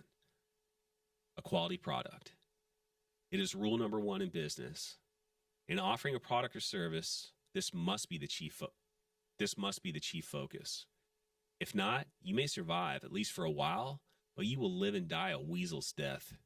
Over the years, I've said the following on more than one occasion that I can remember. If you don't have good liquid or product, whatever it may be, you don't have shit. All the marketing, gadgets, influencers, whatever. Everything other than your product is, to an extent, just smoke and mirrors. A little real life story about this point that yours truly witnessed at a young age. On Farmers Lane, just south of Bennett Valley Road, in my hometown of Santa Rosa, California, there was a spot which I witnessed several restaurants come in and ultimately fail. I know there were many, but one was a national fast food seafood chain. Fucking yuck. I remember remarking to my father, the most frugal cat I've ever known, as I sat shotgun in his Nissan, as I shotgun in his Nissans. Anyways, as I sat shotgun in his Nissan Sentra. That spot is cursed. Many restaurants came in and failed until one finally found massive success. I remember reading articles in the Press Democrat, the local newspaper, about the place. People were talking about it. All reviews, not just positive, fucking glowing. I even knew some friends who knew the owners.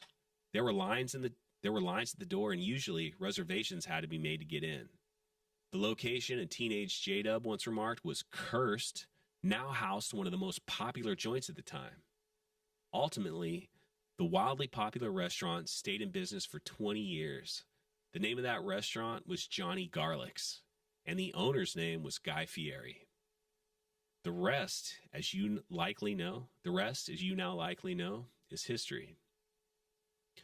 On the brewing side of things, on several occasions, especially between 2012 and 2018, I witnessed loads of money dumped into brands for various reasons. I couldn't shake a stick at the amount of times I witnessed deep-pocketed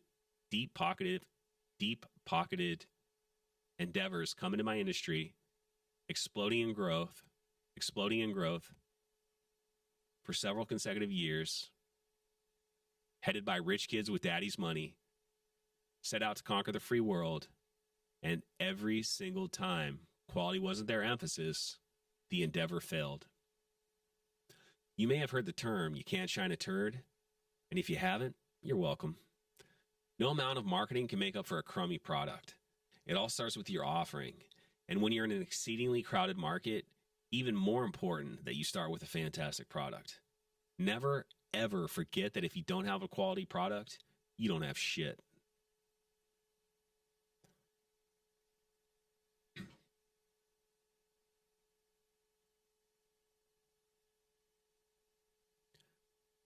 Chapter 12, the rules of business.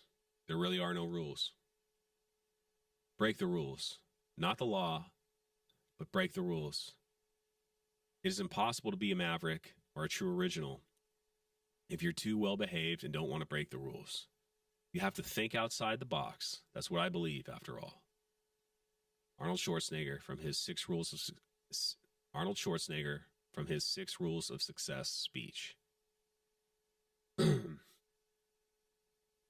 The Austrian oak really was onto something here.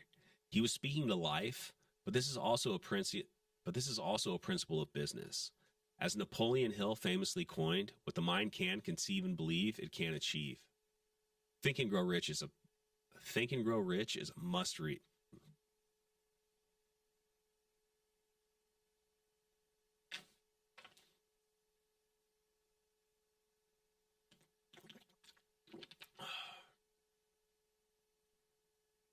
Hi, me.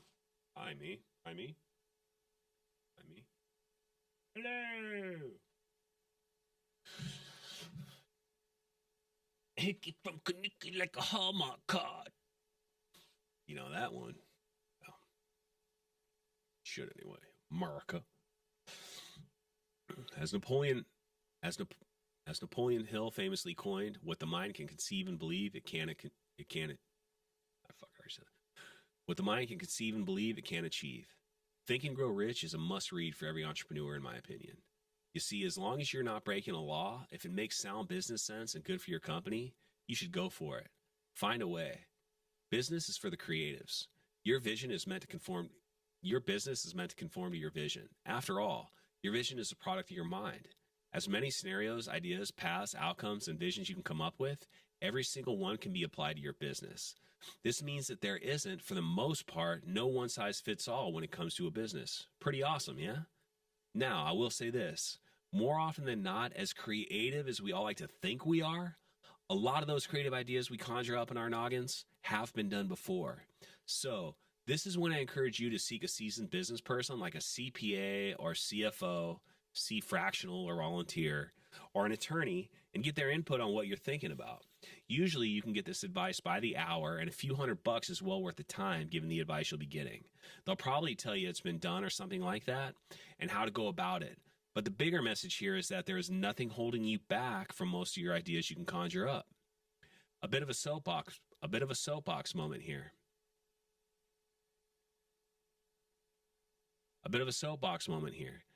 I think this is the biggest dichotomy between what's often, not always, taught in business courses at colleges and universities and what actually happens in the real world.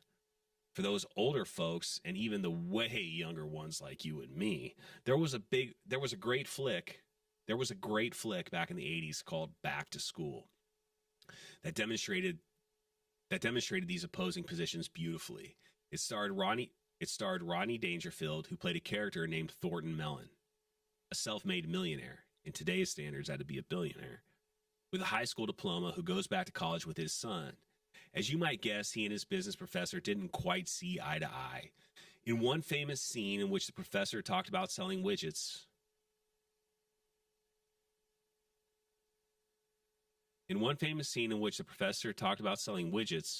Rodney's character started questioning the uptight professor, who didn't like it one bit. The scene ended with the professor admonishing Rodney and turning back to his chalkboard, saying, In one famous scene in which the professor talked about selling widgets, Rodney's character started questioning the uptight professor, who didn't like it one bit. The scene ended with the professor admonishing Rodney and turning back to his chalkboard, saying, notwithstanding Mr. Mellon's input, the next question for us is, where to build our factory? The scene ended with the professor admonishing Rodney and turning back to his chalkboard, saying, notwithstanding Mr. Mellon's input, the next question is, where to build our factory? Which prompts Mr. Mellon to shout, how about Fantasy Island? Of course, the class around, How about Fantasy Island? This reminds us that there's never a simple structure you can apply to all businesses on the chalkboard in colleges. And unlike Thornton Mellon, I'm going to give credence to some simple principles and a few musts. Some universal and some personal, like the mission statement and business plan, which I believe are subjective, and the operating agreement, which I think is uber important, especially when a business involves pre-existing relationships. However, we must also remember that a business must be as fluid as the marketplace in which it finds itself. However, we must also remember that a business must be as fluid as the marketplace in which it finds itself, as well as the imagination. However, we must also remember that a business must be as fluid as the marketplace in which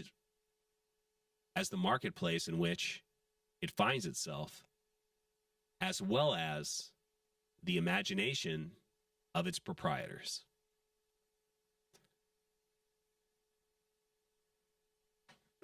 Taking a break.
cool, huh?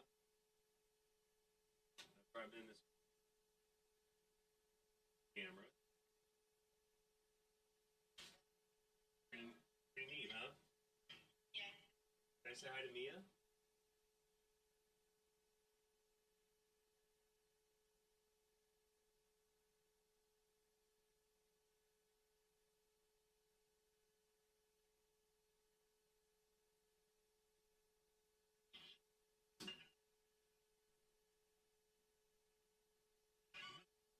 Still all going.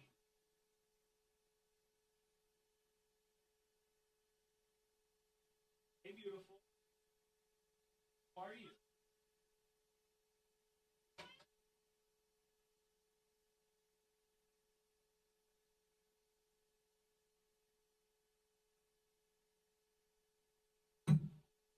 Hey. Right. That's right. Hey, you want to see what I'm doing? Take a look.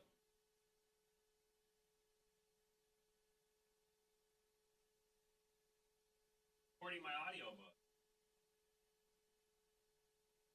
I'm doing my book with my voice. There.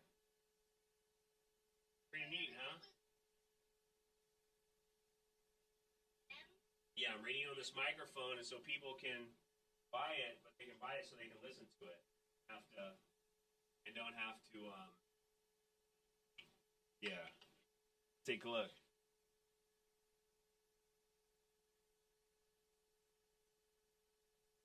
Pretty neat, huh? Well, you'll hear, yeah, well, when it's done, peace up.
Let's get this going again.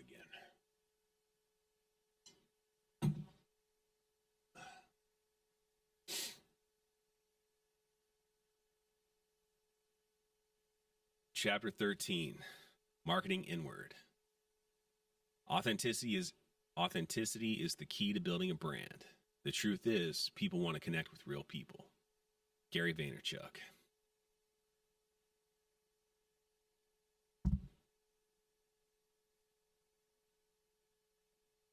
I've seen loads of money spent on marketing. I've seen loads of money spent on marketing campaigns. Some companies spend millions trying to discover and market what will resonate with their. I've seen loads of money spent on marketing campaigns. Some companies spend millions trying to discover and market what will resonate with their target audience / consumer. This can and does work some of the time with varying degrees of success. However, my personal approach is to market the brand itself. So far, as I have created all brands I've been associated with, I know exactly what fits in the brand and what doesn't. And when I work with other companies, helping them market themselves, we take the same approach. I find out who the owners are, what their interests and passions are, and we create the company's identity around that. It's authentic and it's personable. It not only creates an environment you, the owner, feels comfortable in it. You, the owner, feels comfortable in and understands. You know it. And also, it makes you relatable and personable to your customers. Let me take it a little deeper, dive into these waters and see if I can clear it up a bit. When I speak about the JDub's brand, the vibe to creators I'm working with, on a JDub's label or anything else that will result in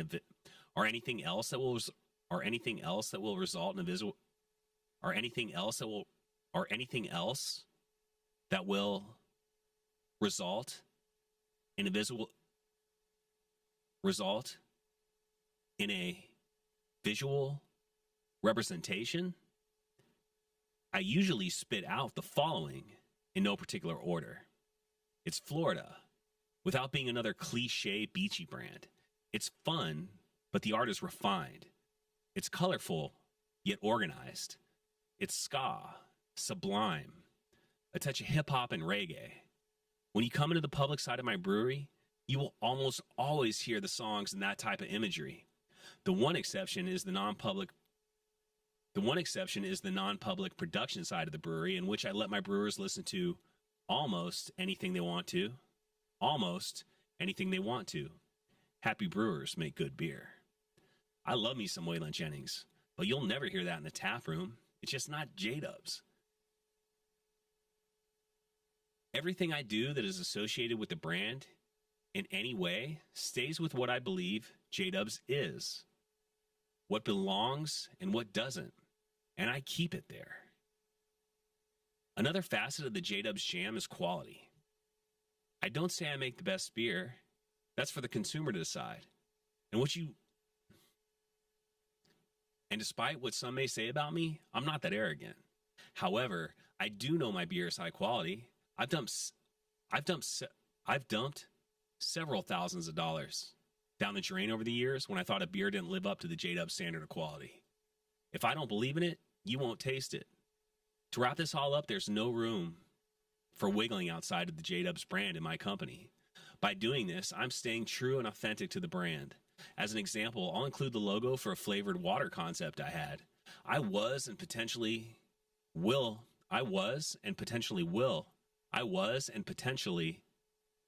create this one via a partnership with Vinny Fiorello, one of my very good buddies, a fellow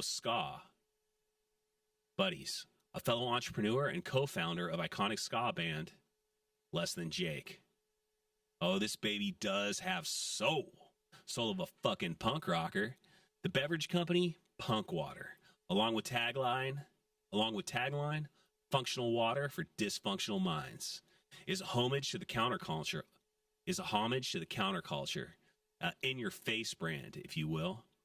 Makes sense too, as Vinny is an authentic punker, and me, well, I think you can probably see I've got a genuine large dose of go fuck yourself in me as well.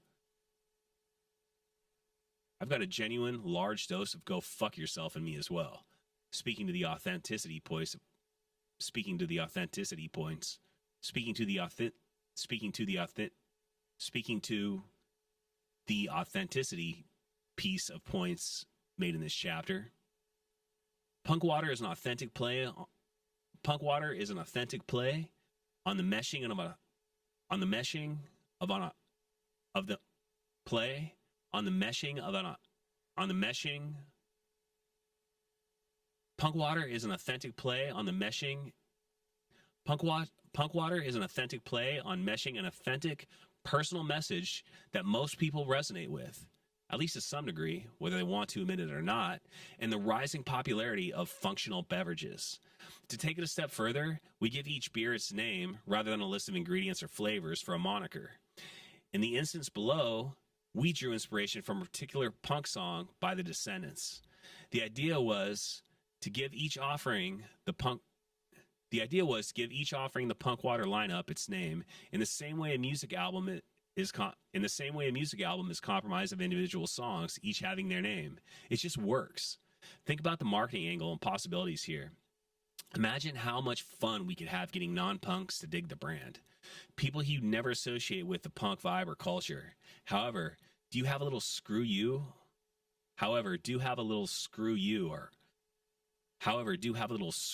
or it in them? Imagine a marketing video featuring a good girl type in a stiff white collar type office environment. She gets called into her boss's office as she's in her cubicle visibly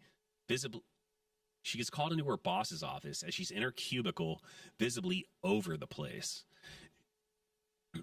She heads into her boss's office. The boss, obviously an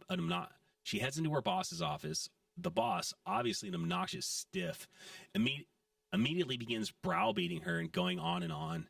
She opens up the mini fridge in his office, grabs a Punk Water out, her boss watching incredulously as she does, pausing the verbal punishment as he watches in disbelief. She cracks open the can, takes a swig, stops for a split second to acknowledge the quality, then dumps the rest of the content all over her fat cat ex-boss as she walks out of the office, the look of triumph clearly written all over her face and reflected in her gait. As she leaves, a punk song begins to play faintly as the scene fades to a black background with the Punk Water logo and slogan floating onto the background. In this hypothetical marketing campaign, I did a few things outside of creating a badass marketing video. I remained true to the brand, authenticity, but even better, I inspired the viewer by taking a snippet from a likely real-world scenario and put my own fuck the man twist on it. I connected with the viewer. I'll bet I'm inspiring someone who reads this now, who finds them currently in a work environment that sucks, constantly being managed by someone they or you feel overqualified and possibly too smart to work for. Feel overqualified and possibly too smart to work for. If this is or has been you, tell me you wouldn't love or have loved to give your boss the what for. Connecting with your consumer on a personal level is worth its weight in gold, adding to the possibility of gaining loyalty, the Quan, another fucking Jerry Maguire reference, of consumer marketing. Another real-life business I'd like to point out to this piece is Stone Brewing. Another real-life business I'd like to point out on this piece is Stone Brewing from Escondido, California. Stone's founder, Greg Koch, is one of my industry's more known cats. I'm a fan of Greg. His brand and his liquid, Stone's most iconic brand, is Arrogant Bastard. I'm a fan of Greg, his brand and his liquid. Stone's most iconic brand is Arrogant Bastard. The label features a gargoyle on the front, hosting a frothy beer mug. On the side, the following inscription appears. This is an aggressive beer. You probably won't like it. It's quite doubtful that you have the taste or sophistication to be able to appreciate and nail this quality and depth.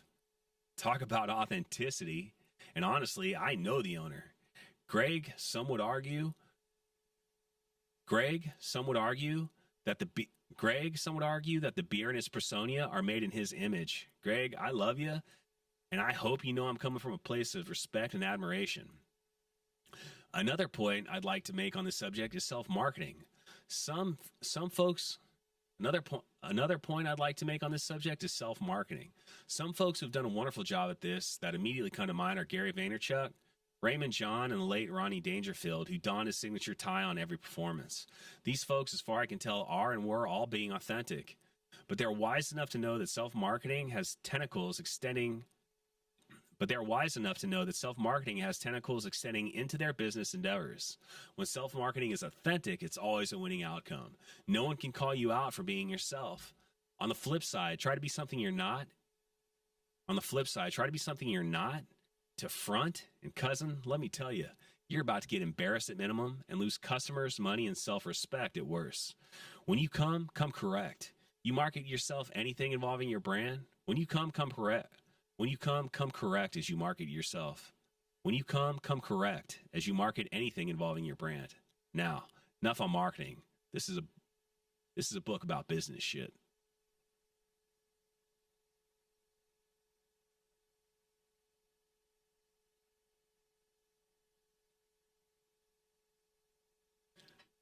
Chapter 14, The Media, A Different Spin. The media is the most powerful entity on the earth.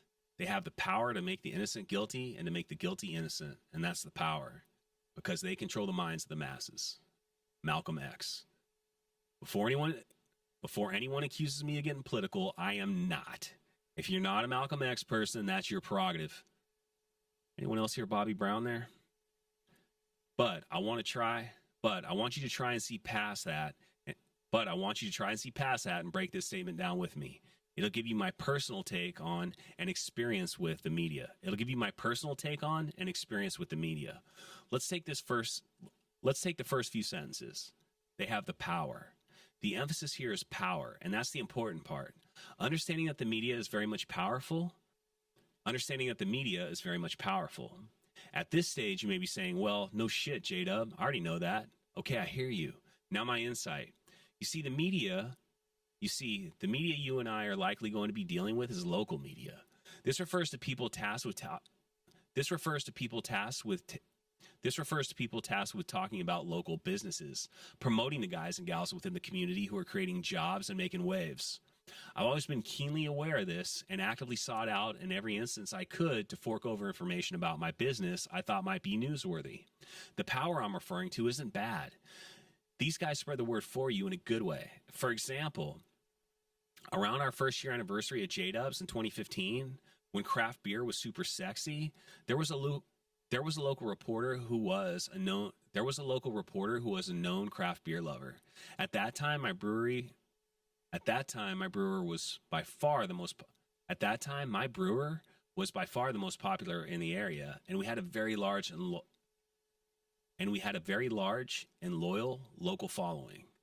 After a long heart-to-heart, my initial head brewer and I decided it was time to part ways. He was more artist / foodie / chef. He had a food science degree than manufacturer. We were growing like crazy, and he had a hard time meeting our ever-growing demand for more products. Man, it crushed me. In addition to the pain I was feeling, he and I literally cried over it, having spending so much time the past few years together building that place. He and I literally cried over it, having spending so much time the past few years together building that place. I knew our fans would be wondering what the hell was going on. Was trouble brewing? Yeah. At JDubs, I know how the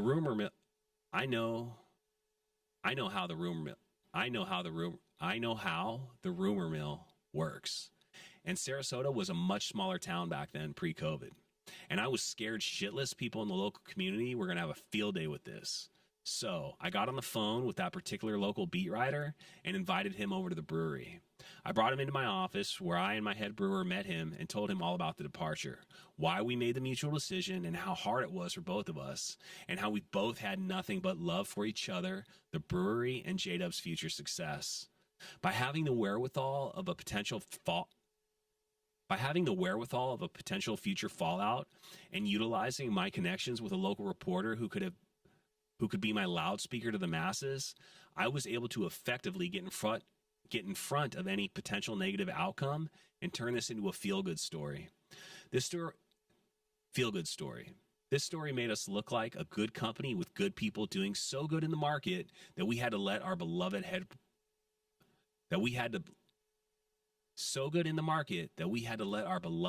brewer go, a victim of our own success type of thing. And that was the truth. Now, let's dive into the other part of that quote. Because they control the minds of the masses. I got into that a bit above. I'm guessing 90% at minimum of my friends who buy this book are probably on one side of the political aisle, are probably on one side of the political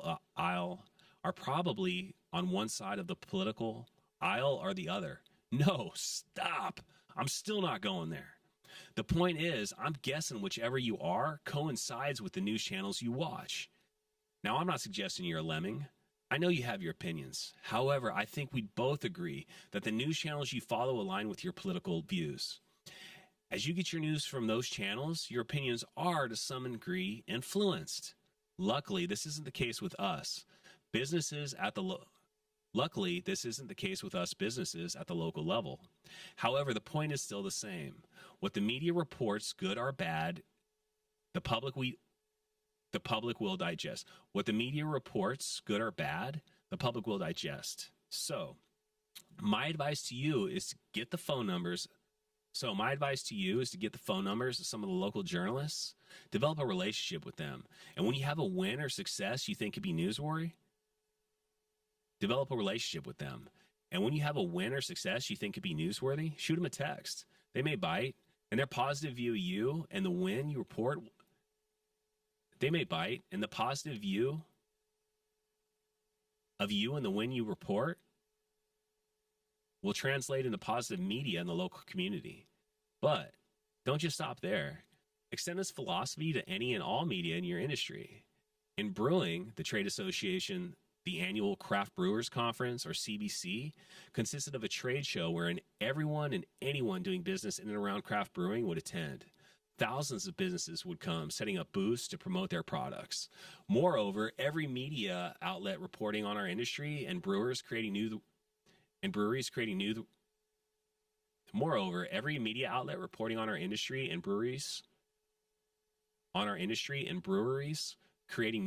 stories would come.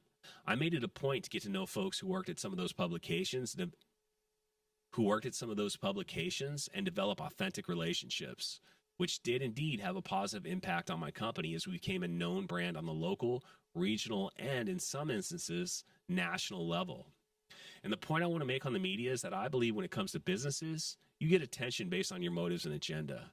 If you and your company are stand-up people with good values, and especially when you're a rags to riches type like my company was, these reporters take good care of you. You don't need to be guarded. You don't need to be guarded. They're not TMZ. We're not celebrities after all. My advice is to treat them like a resource and utilize them as a force multiplier for your business. The last thing I want to say on this is my insistence on authenticity. Don't be a weasel. Don't pretend you like someone you don't because of a position they hold. If someone from a publication is a prick, shake their hand, say nice to meet you, and move the fuck on. There's either someone else you'll get along with at the company or there's not. Either way, don't be a sellout for any reason. You and everyone else will respect more.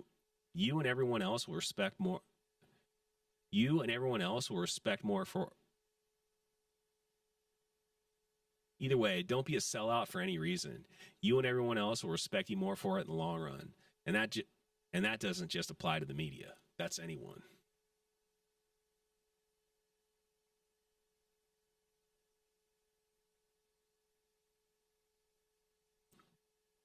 Chapter 15, Haters Gonna Hate. Haters can be your ultimate fuel source. Don't kill them with kindness. Torture them with success. David Goggins. Over my roughly a decade working in business, I've come across as many haters as genuine supporters. Before that, as I rose through the ranks in the federal government a lot quicker than most, I had loads of entitled fucks wanting to cut me off at the knees. I'm not going to lie. For a lot longer than I want to admit to you in both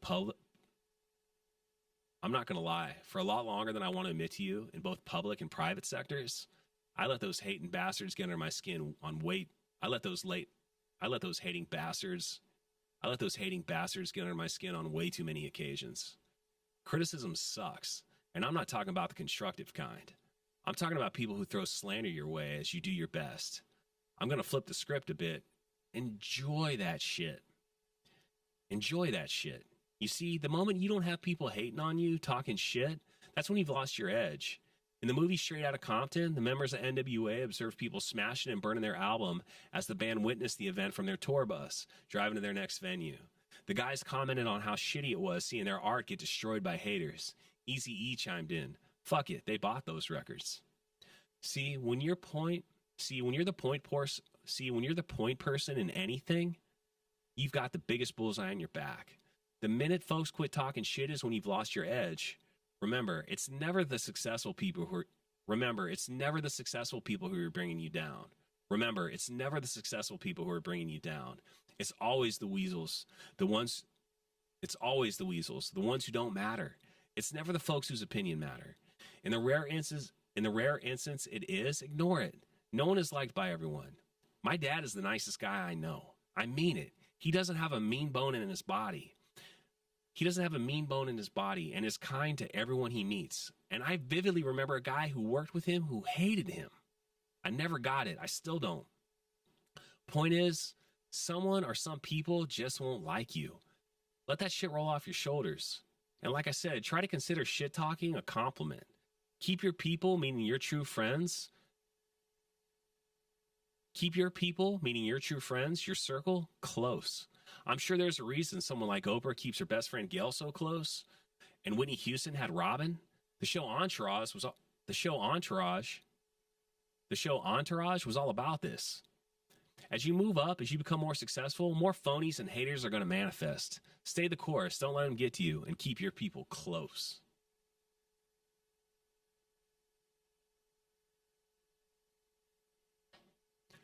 Chapter 16, don't get too far ahead of your skis. Identify your goals early. Growth is a bit of an aphrodisiac to an entrepreneur. Seeing your company's bottom line rising like the tides off the coast of Penzance is a monthly, quarterly, even yearly basis. Seeing your company's bottom line rising like the tides off the coast of Penzance is a monthly, quarterly, even. Seeing your company's bottom line rise like the. Seeing your company's bottom line rise like the. Seeing your company's bottom line rising like the tides off the coast of Penzance is a monthly, quarterly, even. God damn it. Seeing your company's bottom line rising like the tides off the coast of Penzance on a monthly, quarterly, even yearly basis comes with a euphoria that makes everything better.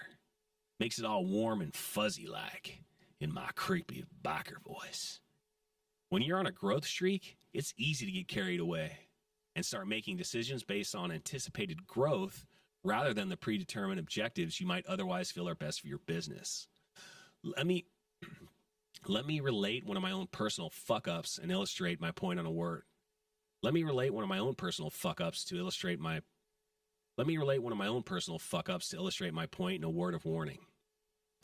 In its heyday, JDub's Brewing was growing at triple digits.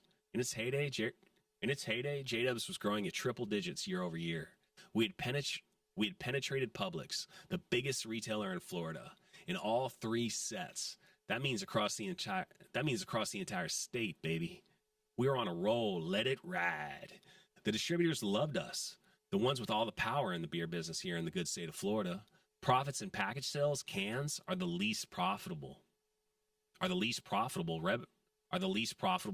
are actually the least profitable revenue stream for brewers. But as they say, volume does indeed heal all wounds. So I turned up the gears and based my business model on growth. What I didn't know is how things really work in the beer business in the Sunshine State. Once a distributor feels you've reached your growth limit in their portfolio, a number they predetermine, usually without a brewer, at least if you're not one of the big guys, think domestic and a few of the Globo brands, they just don't grow you past that amount. The asterisk is the occasional disruptor like Cigar City's High Lie was down here in the Sunshine State. The first IPA to explode on the scene, releasing when craft was just getting sexy on a national level. And that beer being in the strongest category for craft brewers. But if you don't have a golden goose like that, your sales are likely predetermined by the distributors prior to the start of the But if you don't have a golden goose like that, your sales are likely predetermined by the distributors prior to the start of the distribution year. My brand was no exception. Sure, they got us onto the shelves at Publix. They wouldn't say no to a request. They wouldn't say no to her. They wouldn't say no to her. They wouldn't say no to a request from their largest customer. But unless the account was asking anything above and beyond the number the distributor had already selected for our brand to hit for the year, that's where my sales were going to land. Almost all of the time. Don't get me wrong, they may throw us the occasional bone doing some very limited trial runs on new releases, but in my opinion, nothing that would really tell us or the distributor if a new product had legs. The releases were more or less to appease the brewer, to shut us up and say, hey, we tried the new brand, it just didn't pull. Making asterisk note here, there's no data or facts that can support what I just said or anything about the distribution process. Asterisk. There's no data or facts that can support what I just said about distributors or the distribution process in general. These are entirely my opinions. They're subjectives. These are entirely my opinions, and they are subjective. While I sit atop the perch of my soapbox, I'll say that I felt and still do that JDub's had the firepower to become a powerhouse in the Southeast, perhaps beyond, had the market truly been left to the consumer in my branding efforts. However, in my experience, this wasn't the case. We hit the numbers the distributors had pre-selected for us, and growth stopped there. After the uplift from Publix distribution, sales went back to pedestrian numbers. Problem is, I had committed the company functionally and financially to continued growth, which was a huge part of what led to the brewery's demise. And throwing a once in a lifetime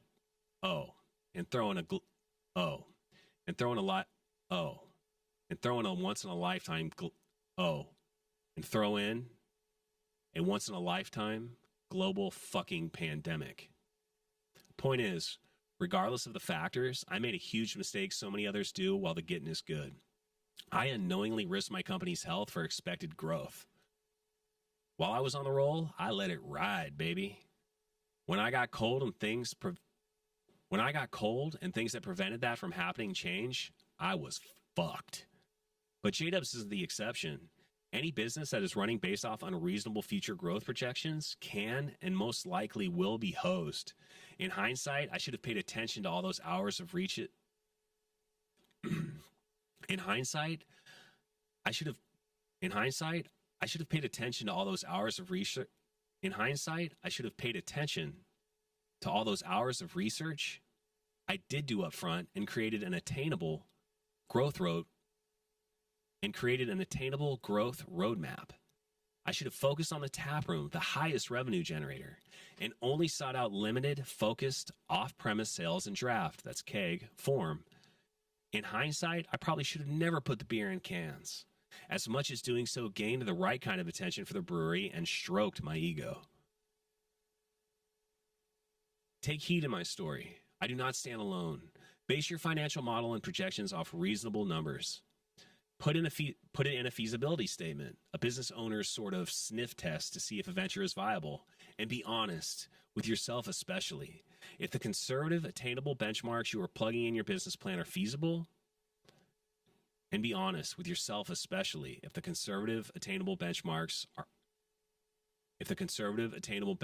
you are plugging in your business plan are feasible. If not, you should probably ditch your big idea, as painful as it is, or figure out another solution to make it a reasonable financial decision to commit your livelihood to the venture. On the goals, list them out. You need to know your target before you can hit it. As you plan out your first 1, 2, 5, generally standard for business plan years, come up with predefined benchmarks and, just as importantly, ones that you are confident your new business can attain. Don't fall for the trap of crazy growth and make stupid decisions if you find yourself in that situation, and put your company's health on the line to support it. Identify your growth benchmarks conservatively and responsibly and stay the course. There's a lot of broke-ass degenerate gamblers who at one time had millions on their side of the table. Don't find yourself in the same seedy salons drinking cheap beer with those guys and gals. It's lonely. The hangovers are miserable, and the regret is so dense you can cut it with a knife.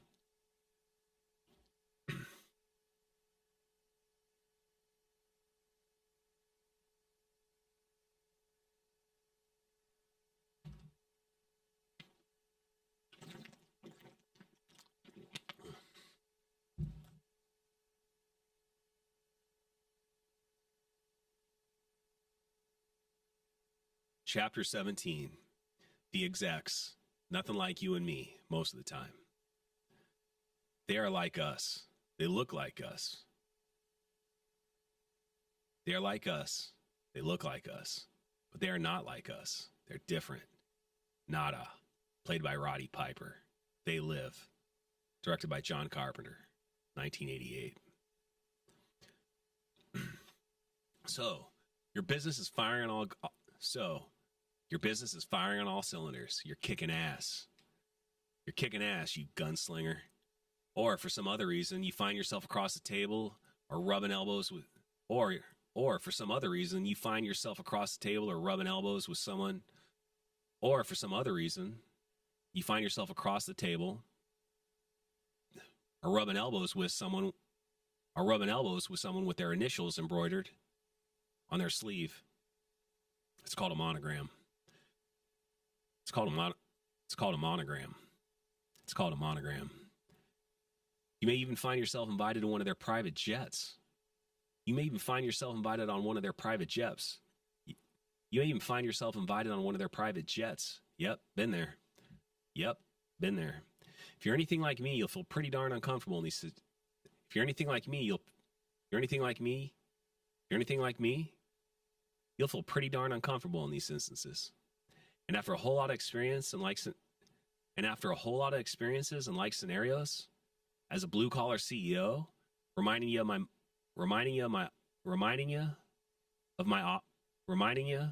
my modest upbringing, the reason I wrote this book and a myriad of regrets in how I handled these situations, I'm going to pass on how to navigate these situations and where these cats are coming from.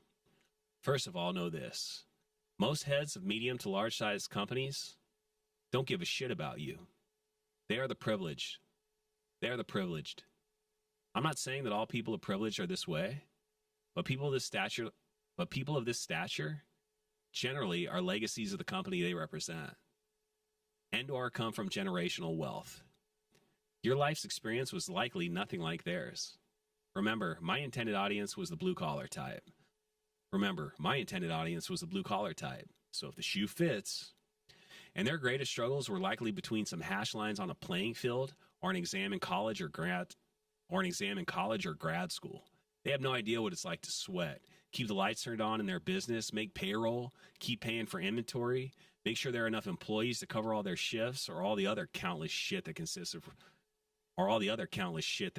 the realities of starting a business from the ground up without mommy and daddy's pocketbook. In my experience, the fat cats are going to present themselves in one of two ways. Executive 1, the arrogant fuck.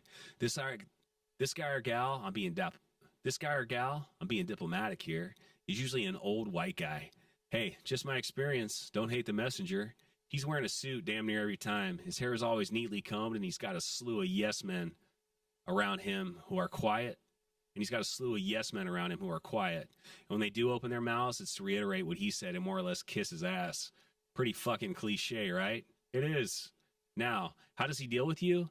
The way he does the rest of his minions, like another pawn on his chessboard.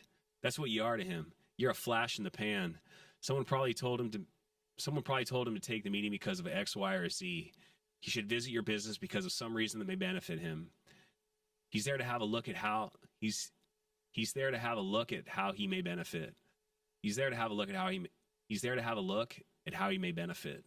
All I can tell you to do is be professional, smile, show him or her around, answer questions, and wish him or her a good day. You can kiss his ass if you want to, but if you go that route and it's not genuine, see my statements about being a weasel throughout this book and other chapters. If these guys end up wanting to do business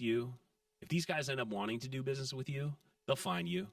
The methods of negotiating will be clear. That's it. And add on here, every situation is nuanced. There aren't meetings you must take. There are meetings you must take, and there are meetings you don't. You'll know the difference. I'm just telling you what to expect and how some of these people from a different background handle themselves most of the time. There are always exceptions to the rule, and the type I'm talking about here are white-collar execs, not small business owners. I'm relying on common sense to drive the distinction between the type of owner I'm talking about. Executive number 2, the cool kid, usually a legacy. And they're from executive number 2, the cool kid, usually a legacy from mommy and daddy's money. These guys want to befriend you, at least on the surface. They'll invite you on trips, lavish dinners, and drinks, just like their older, more distinguished brethren. Just like their older, more distinguished brethren.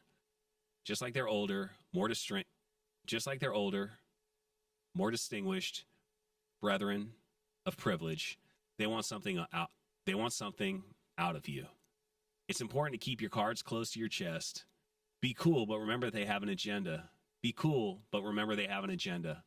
These people see something in your business they want.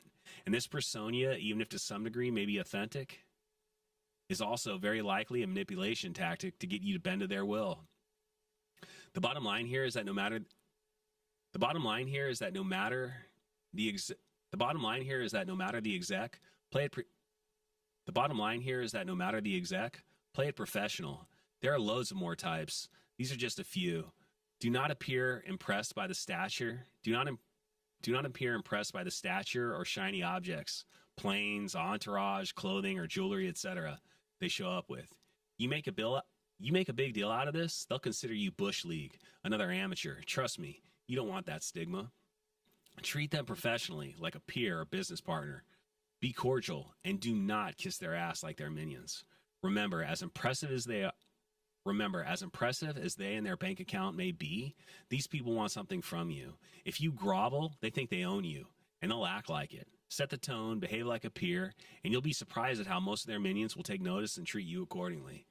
Despite these people being nothing like you, and some of them being arrogant pricks, they probably have something to offer you as well.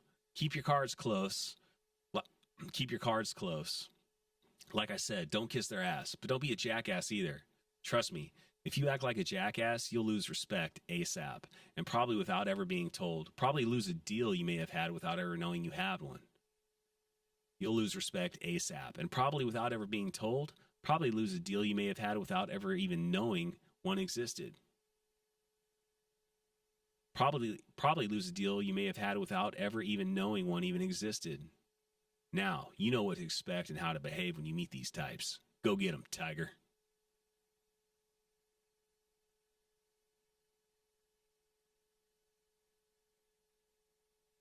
All right, this one's one of my favorite ones to write right here. Oh, such a good one. I hope you read the book for this one. This is a good one here. Chapter 18. All right. Chapter 18. Be careful of fat cats. They always want to kiss, but they never want to fuck. Chapter 18. Be careful of fat cats. They always want to kiss, but they never want to fuck. Chapter 18. Be careful of fat cats. Chapter 18. Chapter 18. Be careful of fat cats. They always want to kiss, but never want to fuck. Miss Robinson, you're trying to seduce me, aren't you? The Graduate. Oh, I hate to love, or love to hate this subject. You're really doing well when these fat You're really doing well when these. Oh, I hate to love or love to hate this subject. You're really doing well when these fuckwads start showing up. These are the guys with money to spare, and see the business you build on your shoulders, with your blood, sweat, and tears, and the next possible investment opportunity. You build on your shoulders with your blood, sweat, and tears as the next possible investment opportunity. They're more often than not people who come from privilege, and if you're like me, a blue collar dude, one of your first encounters with a different class of feller. When the going's getting good and growth is strong, when the going's getting good and growth is strong, young business owners often find themselves on the receiving end of pursuit by individuals with loads of dough, and oftentimes just as many empty promises. JDubs was no exception to this. I can't throw a dart at the specific number of times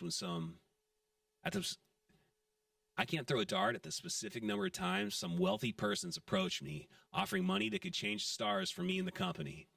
A few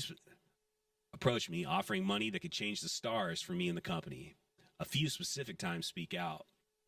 Back in 2016, the following group, headed by a fat cat loaded with daddy's money, approached me and offered to partner with JDubs, providing my company the resources to get us to the next level. At that point, JDubs had crazy year-over-year growth, and it just landed statewide. Distribution in Publix, the largest retail chain in Florida. I've got a copy of the letter of intent for the transaction below. Obviously, it wouldn't be a smart move to identify the company or vice president identified in this respective signature block. I inserted a dick face next to where his redacted signature lies. Obviously, the deal didn't shake out. What this prick did was drag me along and eventually made me a verbal offer for $1 million. What this prick did was drag me along and eventually made a verbal offer for $1 million for half the company.